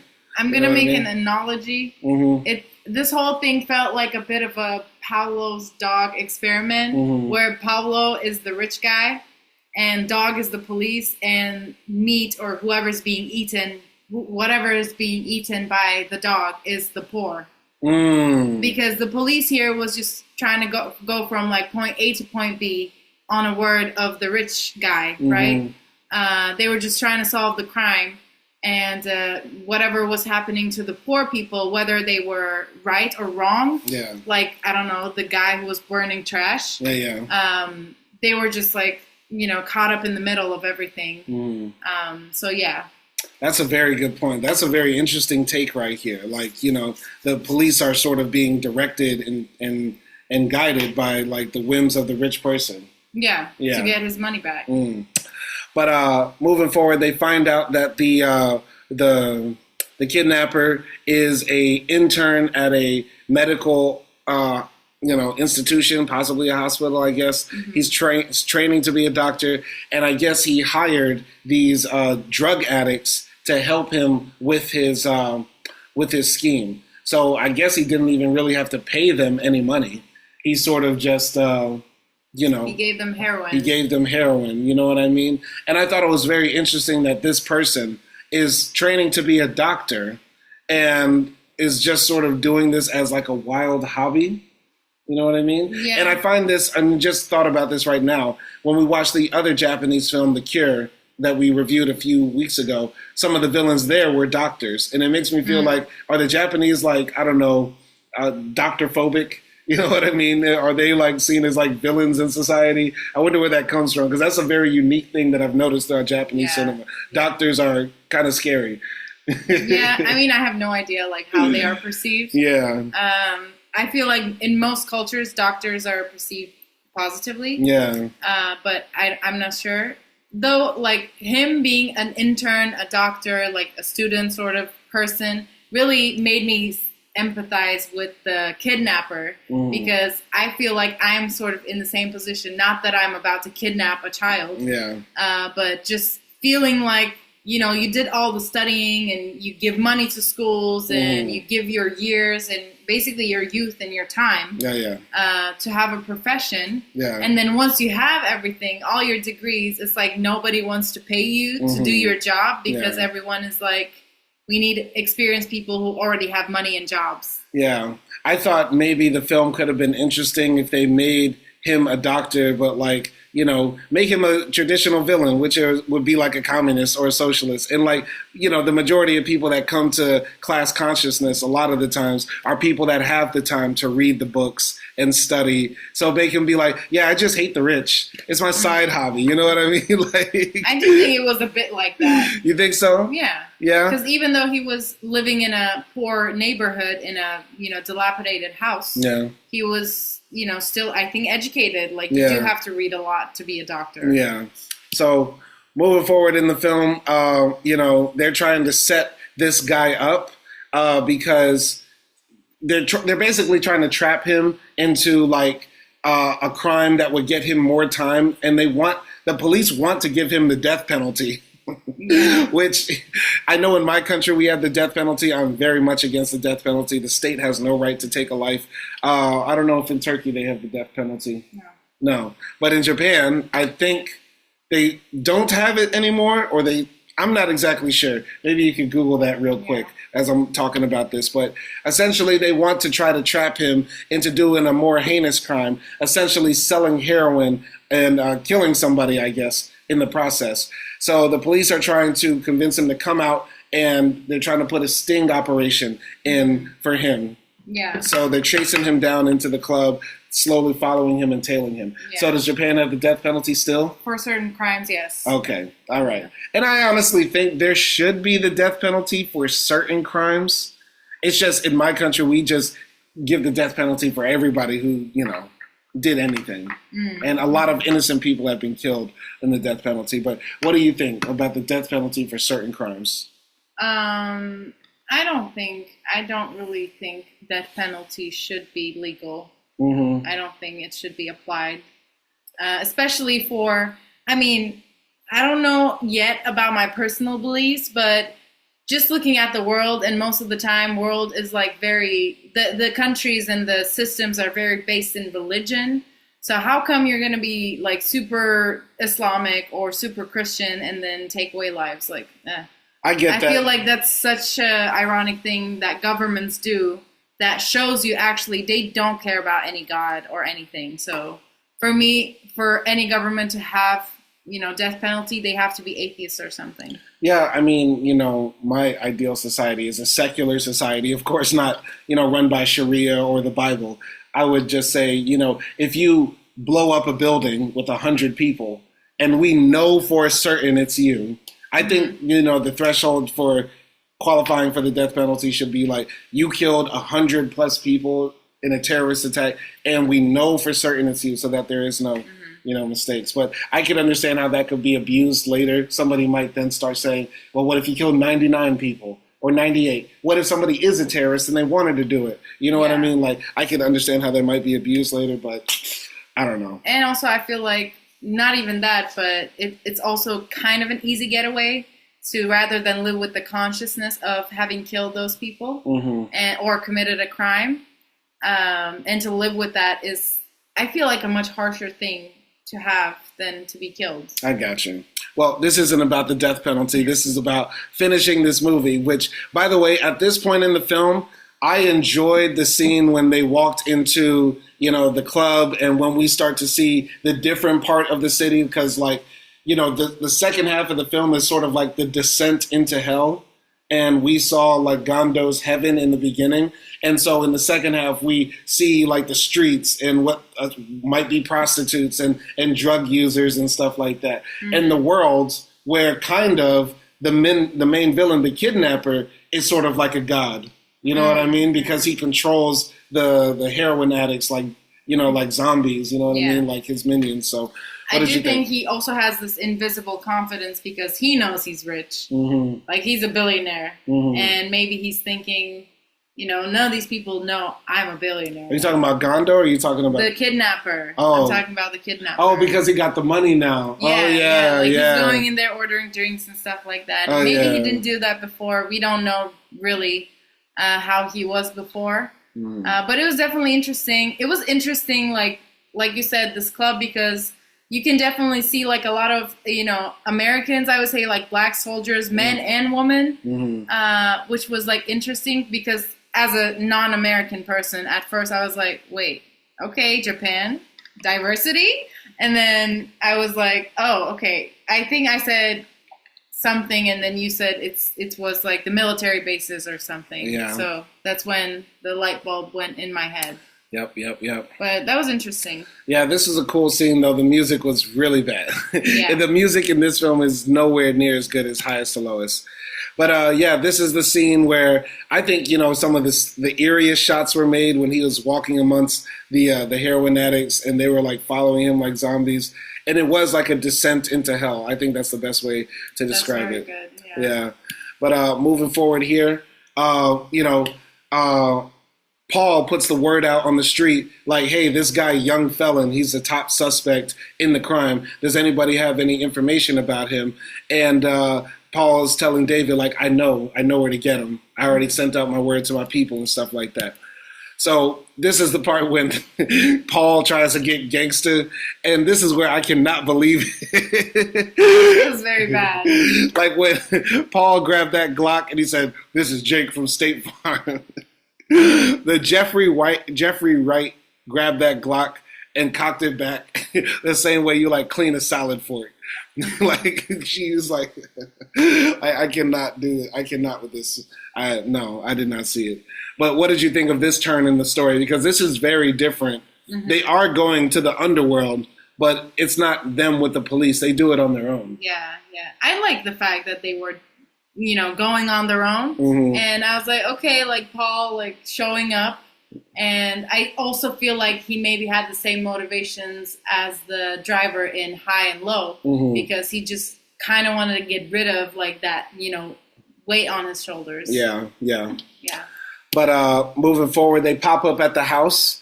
And this isn't Princess Nokia, is it? Because it kind of looks similar. That would have been kind of funny if it was like full circle, you know what I mean? Like, oh, shit. But David sits down with who is young felon's baby mama, I guess. And that is Princess Nokia. Is it? I Okay, think, then wow. I got it confused, maybe. Wow, that's crazy. That's crazy. So they were both trying to get signed to King David. No, I don't know if then the first girl was Princess. Okay, Yeah. maybe it might be different, but they look very similar. Anyway, so we find out more about young felon through his girlfriend when King David sits down with her, and he's like, tell me about felon. And she's like, he came out of prison, but he's been trying to get signed for you for years, and he's been dreaming about you. He talks about you all the time. He, idolizes you, and he knew that this day would happen one day, that you would want to sign him. You know what I'm saying? And she's just like the supportive girlfriend and all that. And they also have a baby together. What do you think of this sit down? This is a funny time to say this, but this kind of reminded me of right on right violence. White on white violence? Well, that's right. too. Oh, right on right. On right. Oh, right on right. Okay, I got you. But white on white too. Yeah, I guess. yeah. I don't know. Yeah. But yeah, and I was also thinking, like, girl, you don't know what is happening to you. Like, you're gonna hate this man that you call my boyfriend, my husband, or whatever.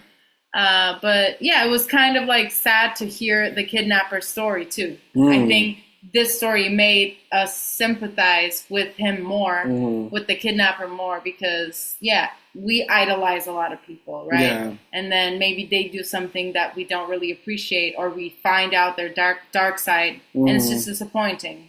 Yeah, I definitely like that they did this and humanized the character and not made him like how in High and Low he's like this, just weirdo who just had like, he's basically sort of like an incel weirdo who just wants to have power over people and stuff like that. But this one, he's more motivated by something more realistic in common, which are people that have parasocial relationships with celebrities and also people that want to be in the music industry. You know what I mean? People that have nothing. Like, one of the best quotes I've ever heard is like, the music industry is the only industry where you get chewed up, spit out, shit out, and you want to jump back in the mouth of the dragon again. You know what I mean? And it's also the only industry where you can be literally a young felon and still make $1 million. There's no other business that you can do that. So definitely humanizing and definitely relatable. So shall I continue? Yeah. So David ends up finding out where, young felon is recording, and he pulls out his Glock, and Denzel is more convincing with the Glock as the equalizer. He pulls up in the studio, puts the gun to the neck of the engineer, and the engineer runs away, and we're introduced to young felon, who is A$AP Rocky. I don't know if this is the first time we see him. Yes, yeah. I think. Yeah, we knew it was him the entire time because of his voice, but I do think this is the first time we see him. And this is the only song that he's making that I think is actually dope when he walks in my opinion. But you mean Back to the Front? No, Back to the Front is horrible, but the one he was making when he walked into the studio, that one was hard. Okay. But what did you think of the conversation, the interaction when David sits down with young felon? I actually like this scene. This was one of my favorite scenes because this was the confrontation.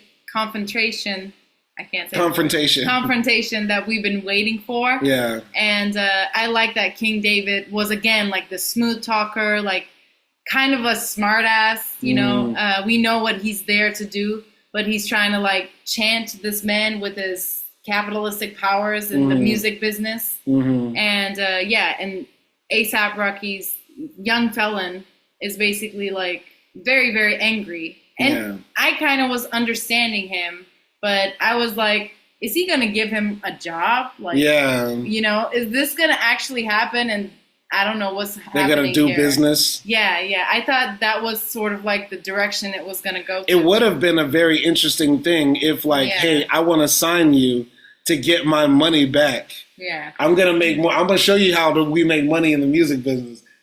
Go ahead. I was Tell going me. to say, now that would have been anti-capitalistic, but now that I think about it, That's it even more. Yeah. He's like, okay, you really want to be down? Here, sign this paper right here. Oh, yeah, we're going to drop your album. Oh, everything you paid for the album, all the money you think you're going to get. You just sold your soul. You literally sold. It says so right here, motherfucker. You wanted to be famous so bad. You sold your fucking soul. Sorry. And, just one more thing. I think A$AP Rocky also did a good job. I know it wasn't like too much out of his character to play a rapper from New York. Mm-hmm.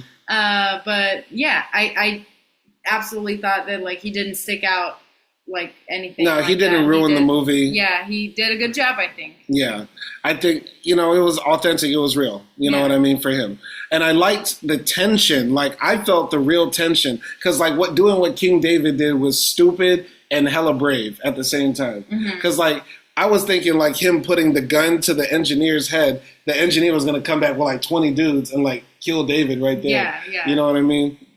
But he was willing to say, like, listen, man, I can tell that you're hurt on the inside and I want to feel your music. But when I listen to your shit right now, it's all fake.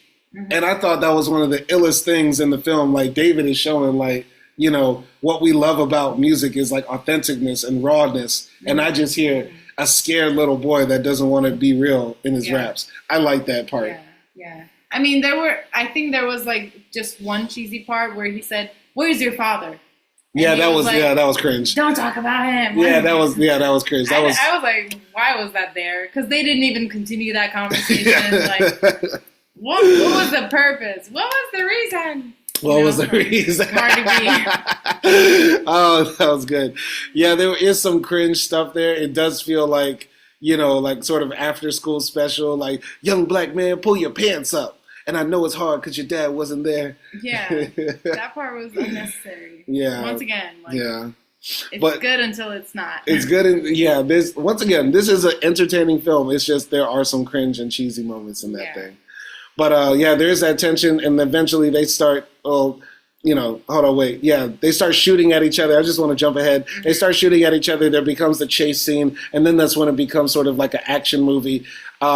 Young felon like shoots at the car, and glass gets in Paul's eye. That's why he can't continue to chase down young felon. So, but going back here, this is sort of like the only scene that we see of the sting operation on, the kidnapper in High and Low. And I'm sort of looking at the scene now. Why didn't the kidnapper recognize that Mr. Gondo is right there? He did. That's why he's following him. Ah, really? Mr. Gondo was looking at the shoes there in the shoe store. Oh, okay. And then he started following him, but then Mr. Gondo like took a taxi, and he also took a taxi or something. I see. So yeah, and I just put this here just to like give the difference between the relationship between the kidnappers and then the rich guys, right? Because I like the fact that Spike Lee gave them a relationship. Maybe it wasn't like too deep, but like you said, it was parasocial. I thought it was very deep. I mean, not on the personal level for King David, but obviously for young felon. Yeah. But here in the Japanese version, it's like there isn't really a connection. It's not like the kidnapper wants to be like Mr. Gondo or anything like that. So yeah, I think it does like peel off just another layer of the complicity that Spike had. Yeah, very good points. That's a very good point. I think we are lacking that. The antagonist meets the protagonist, and they really get to understand and combat each other in High and Low, except for the ending. But moving forward, there's like an action sequence on the subway train. This scene could have been cut a bit shorter because like Denzel walks through like 20 subway cars in 10 minutes. Yeah, it's just 10 minutes of him opening subway cars, but he eventually like beats the shit out of young fella. I mean, there's even this one scene, young felon like almost falls, and then he holds him and says like, "Come back up." And young felon is like, "Leave me, let me die. I want to die." Yeah, and then Denzel's like, "You're lucky you named your son after me." That was so bad. It was very like, cheesy. is that the only reason you're saving him? Like, stop. Yeah. And then he saved him and then beat him. Yeah. And then left him there. After a good hour and a half of glazing this film, I do think it's good you're pointing out some of the bad dialogue. Because at the end, I'm about to say, yo, this film is not really that good. I'm pointing out all the good parts and parts to break down. But yeah, there is some dialogue there. Like, young boy, don't you know? Jesus is the way. Like, King David was not that far away from saying, Jesus Christ can get it all right. You know what I mean? Like, Christian rap is really profitable. Yeah. But, so the things become all good now. And King David is like, he got young felon arrested. He meets his homie in the hospital. He's got his, pinstripe suit on. He's got his white-black wife. Look at it. Look at her. She just looks unhappy that Paul is living. That is the Black Melania. It is. I swear. Yes. So, basically everybody's like, David, you're the man again. You're back on top. Even Trey hates his mom. Stop it. But yeah, basically Paul decides he's not going to go work for David anymore. So what did you think of that? Yeah, I mean, there's just like this very brief silent scene of Paul, like after everyone leaves, he turns and just sort of sighs. And I feel like that's just kind of him embracing his heartbreak because of how King David, even though he agreed to pay the money at the end, I feel like his heart still broke. And then he felt like, in debt to him, and then all this happened, and he still ended up with one eye after all of this. Like, he's the only person who got hurt and disabled. It's just, I think it was just harder for him. At the end of the day. Yeah, it is kind of crazy that the lower class person got the short end of the stick by losing an eye. His son got his face beat in. Meanwhile, Trey is okay. King David, went into the trenches and walked out without a scratch. You know what I'm saying? It is very, we deserve this because we're a bit different, Yeah. Like, that was the old justification back in the day with the kings and queens. They said they had royal blood and God, gave them divine right to rule over because there's something different and unique about them. And that's sort of like what the film seems to be selling with this part, too. And also it felt like a bit like the reason he rejected to work for King David was just like, it's trouble. Yeah. Like, all this glory and money, it's just not for me. It's going to get me in trouble or my son in trouble. Yeah. I don't want to deal with this bullshit. Yeah. It felt like that. I'd rather have like a small apartment, Yeah, Paul is facing the consequences of having how you have like white friends and they get you to do like drugs you never heard of before. Next thing you know, like you're still on an acid trip like 30 years later. You know what I mean? Paul is dealing with these consequences. He's like, I never should have started hanging with these black crackers. Yeah. They got me fucked up. Anyway, I'm sorry. That's hilarious. Yeah, but moving forward, young felon now becomes a cause celebre. And like people are chanting, free young felon. Free young felon. He's shot in front of the court. I'm innocent. Pack out the trunk to the front, to the out. So, moving forward, Takeuchi is the name of the kidnapper here. He finally gets cornered after, I believe, he sold heroin to a woman and then she OD'd. And he tries to even, kill himself. I don't know if you put that slide in here. No, I didn't. But anyway, he tries to kill himself, but they fight him and to give up the drugs, and he eventually gets arrested, and the police, throw the book at him, right? Yeah. So any comments on, what happened to young felon and what happened to Takeuchi? Yeah, I mean, I think everyone kind of knows it's kind of a cliche where, if a musician dies or gets in jail, they become more popular. Yeah. Right? I think for Spike Lee, this was the cultural effect. This was the music effect of the movie. Yeah. And obviously in the Japanese version, he didn't have any appeal, Takeuchi. So he was just now a scrap. Yeah, just to be of a human. Yeah. Yeah. Mm-hmm. Just to be discarded, Yeah. Yeah. I mean, just think about how crazy it is. Takeuchi, we're going to kill you because you took a man's money in a very complicated, sophisticated way. You know what I mean? Like, think about that. That's crazy. Yeah. The child is unharmed. I mean, yeah. Everybody's still alive, but we're going to kill you for doing this in society. He did kill a prostitute and two of That's his true. like helpers. That's true. Yes. Okay, I'm sorry. Yes, he did kill people. I'm sorry. But they're not mad about that. They're really not mad about that. Yeah. They're going to use that as the reason to kill him. But they were like hoping that he would come back to this house where the heroin addicts died. Yeah. So that they could punish him more. Yeah. But they're killing him for killing the drug dealers, but it's really because he took the $17 million from whatever. And if you think about it, they are kind of the reason Takeuchi killed the prostitute, because he was trying to make sure the heroin was strong enough to kill his helpers. Yeah, the police are kind of complicit in a murder. He should have said, "No, you're going to hang. You made me kill that bitch." So, yeah.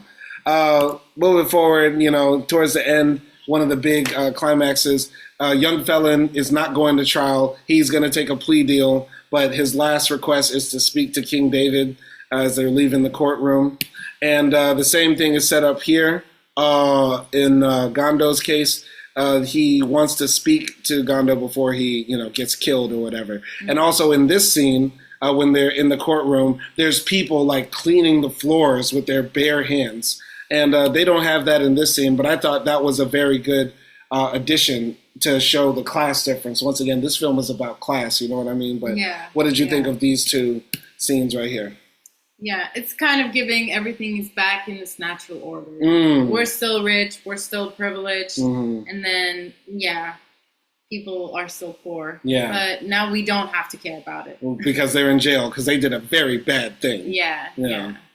But, there's a short little music video where Denzel is, like, vibing to young felon song, Pack Out the Trunk to the Front to the Back, and they get, like, big booty models to twerk, and Denzel makes the craziest faces while young felon raps.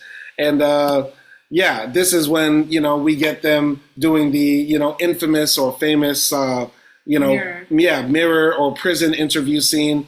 And, young felon drops the line of the film, "You was at your lowest and you were at your highest and I was at my lowest. And I wanted to be up there with you," I think is what it says. I wanted to bring you down to low, to the hell with me. So what do you think of that, part here? Yeah, I really like the scene, how it was shot. I think it was mirrored. I'm not sure like how they got that. I think they did different angles too. But it feels like, they cut the wall in half and they shot it like from where the wall is between them. So I think it's a really cool scene, and it comes like closer and closer, I think, as the scene moves forward. I really like the cinematography in here. Once again, I think there were a bit like cliches where he says like not all money is good money, and he's trying to pursue him, right? Now I'm very big. Like I would give you the privilege of working with me, young felon, which I was thinking most business like music producers would take the deal. I was kind of expecting King David to take the deal. Yeah. But I guess he was just like too hurt.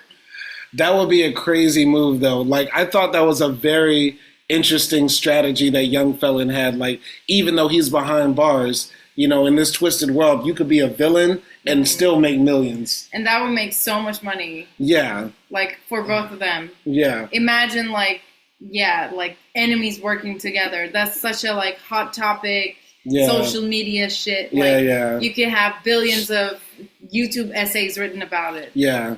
But I think, David declined the offer because like, number one, motherfucker, you shot at me is personally what he's thinking. Like there's no going back after you tried to shoot at me and you blinded Paul, you blinded my main man, the person I was doing all of this for. You know what I mean? I think within the journey that David went on, he actually found some morals. You know what I'm saying? So that's why I think he turned that down. Okay. Yeah. And he's starting like a smaller label, right? He wants to focus on music. He says all money ain't good money. Yeah. And all that. And then, yeah, man, this is a very fascinating scene. And I really like highest to lowest more for handling, the final conversation between the two characters. I really loved that. I thought this was one of the best acted scenes. And A$AP Rocky did really well, too, because he, like, spits at the mirror, and that's, like, a real spit, too. There's, like, loogie particles on that thing. Ew. Like, imagine spitting at Denzel.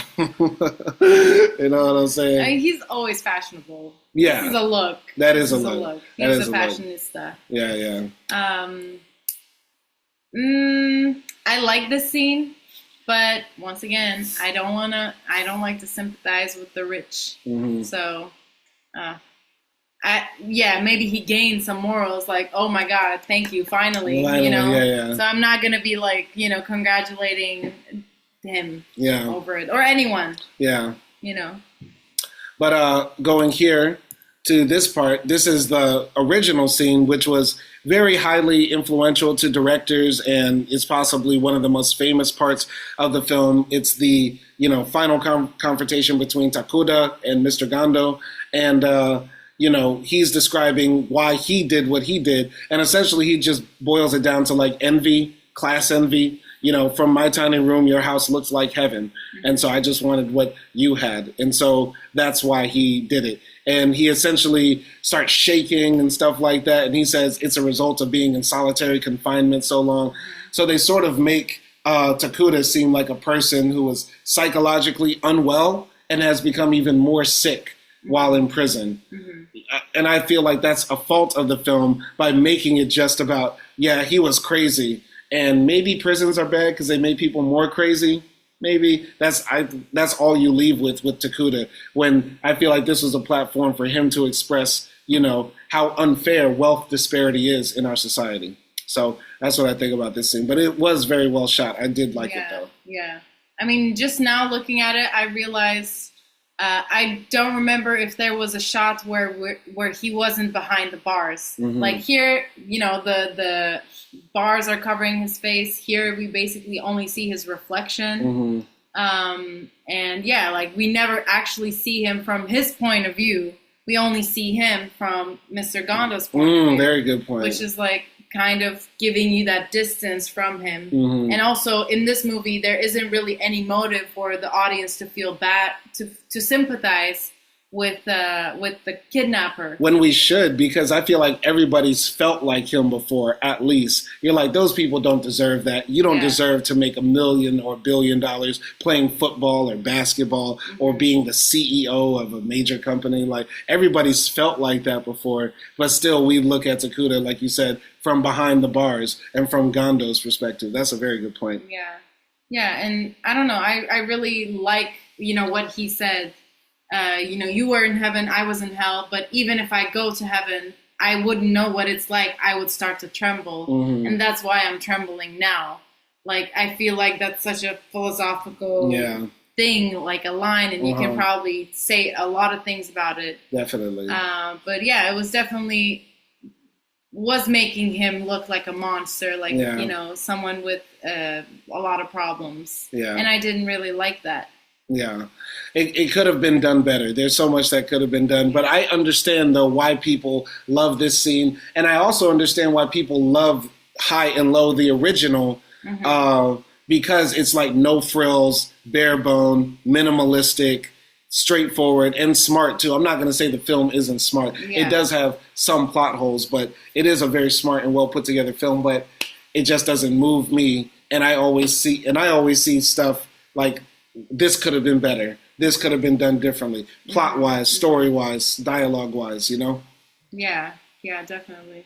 But moving forward, Gando starting his own company, or he's going to be a worker too, which makes me think like, the film is also still trying to make us sympathize with him because he's like, man, I got a job too. You trying to get mad at me, bro. I'm just a rich worker. Mm-hmm. You know what I mean? But, they take Takuda away. That's the last we see of him. And going back to Highest to Lowest, the film ends with music from this singer whose name is Sula Singh. Sula can sing. Sula can sing. Stupid name. Just change it to Sula Sings. Yeah. Just say Sula. I think that's a cool name. Yeah, just Sula. And so David says, are you ready for the highs and the lows and the bads and the goes and the haters and the shooters and the bitches and the looters? And he starts rapping. David starts rapping to her. And he's starting his company. You know what I mean? And the name of the song is called Highest to Lowest, which is, I'm sure the soundtrack to this film is fire, though. Yeah, I mean, her song was really good. Yeah. She could definitely really sing. But the saddest scene here, like, we see little Trey turning into a hungry capitalist, telling his dad, like, I need my cut, Dad. I brought you Sula, Dad. I brought you Sula, Dad. And I'm like, and he's so proud of him. He's like, family business. And I'm like, oh, God. I didn't even think about it like that. It was like, Dad, we're about to buy her life. We're about to buy her life in a contract. We did it, Dad. I know. He's about to buy her soul, plus probably, like... Put her on the casting couch. What? Put her on the casting couch. Was that supposed to be for porn? No, it's for all industries. The casting couch. Oh, okay. Like Harvey Weinstein. I didn't get the reference. Yeah. Like, sorry, go ahead. I was going to say, like, he's going to have sex with her. Yeah, that's the casting couch. Oh, okay. I don't know the terminologies. Go ahead. That's it. I hated that. Yeah, that was kind of really gross. That's the worst ending ever. But most people don't see that. Most people say, oh, yeah, that's actually good. Yeah, father, son, new business. Oh, giving opportunities to new artists. Yeah. It's like most people don't see the bigger picture, I guess. But it's more sad for Gondo how it ends, because the last thing we see of him is that his property is being seized. Even the clock. They steal the clock. And it's really kind of sad, I guess, because the police come and they say, like, oh, we recovered almost all of your money, right? And then he says it's too late. Yeah. Because they already took my house. So, yeah. Interesting. I mean, technically... I guess they probably just have to move houses. Yeah. Because they still have the money. Oh, like, come on, let's be real. We can't live in the mansion. We have to live in the sky condo. Oh, yeah. Yeah, it is kind of like that. Yeah. But interesting. This has been a review of, both films. I'll end it here with this scene. So in my final review, I don't think Highest to Lowest is as bad as people are making it out to be, especially some of the older,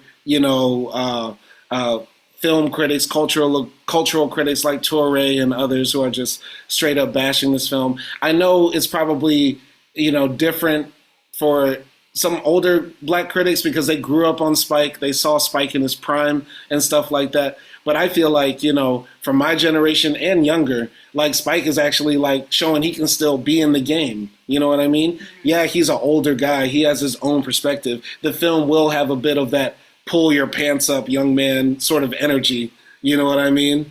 But I like seeing, him and Spike be together because, Scorsese and Leo and Robert De Niro are working together, and, Christopher Nolan is still working with everybody and still out there making, Ridley Scott still doing his thing. So I feel like, an older director like Spike, it's good to see him still out here making, watchable films. This is not unwatchable. Y'all be on Tubi all day. But y'all want to say Highest to Lowest is unwatchable. That's ridiculous to me. Yeah. It's fun. It's entertaining. Music is very good. And you're going to enjoy yourself. Just don't compare it to Spike's other joints. You know what I'm saying? And you'll enjoy it. That's my opinion about Highest to Lowest. Well, I'm going to kind of do both.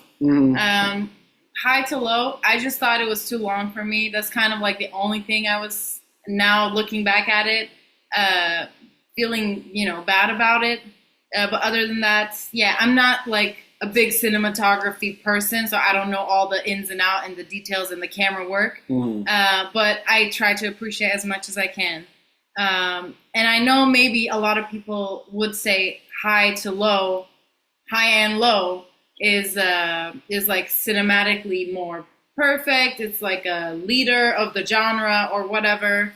But I actually enjoyed watching Highest to Lowest more. There were moments where I laughed at the movie, and then there were times where I laughed with the movie as well.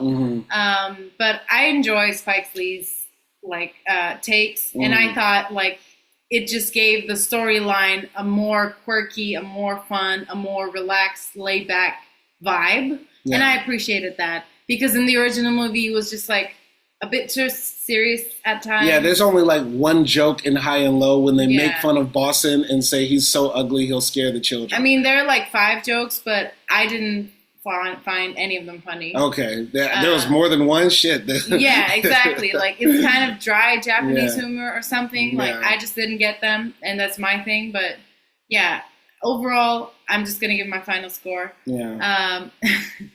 High and Low, I'm gonna give it a 5.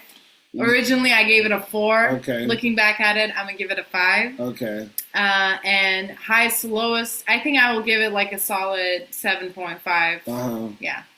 Okay, that's a very good score. I kind of agree with both. Listen, I'm not afraid to be the hater of Japanese cinema. I'm gonna go in. I give High and Low a 3.5. Which is one of my lowest scores, honestly. And it's simply based on enjoyability. Everything she said about enjoyability, very serious, overly drawn out, dry as hell.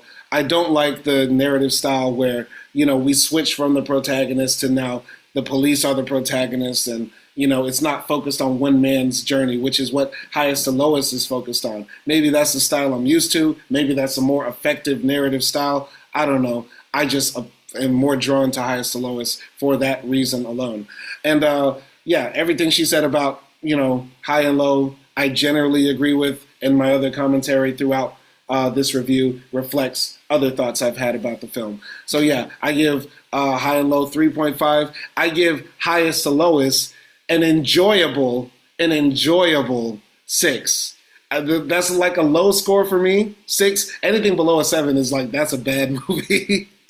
But it's like you have fun with it. You know what I mean? And that's what I think is a difference between like, oh, that's a terrible 6 to like, that's a fun 6. I wouldn't mind watching this again in like 2 or 3 years. That's what I'm saying about this. You know what I'm saying? So that's how I look at this. Yeah.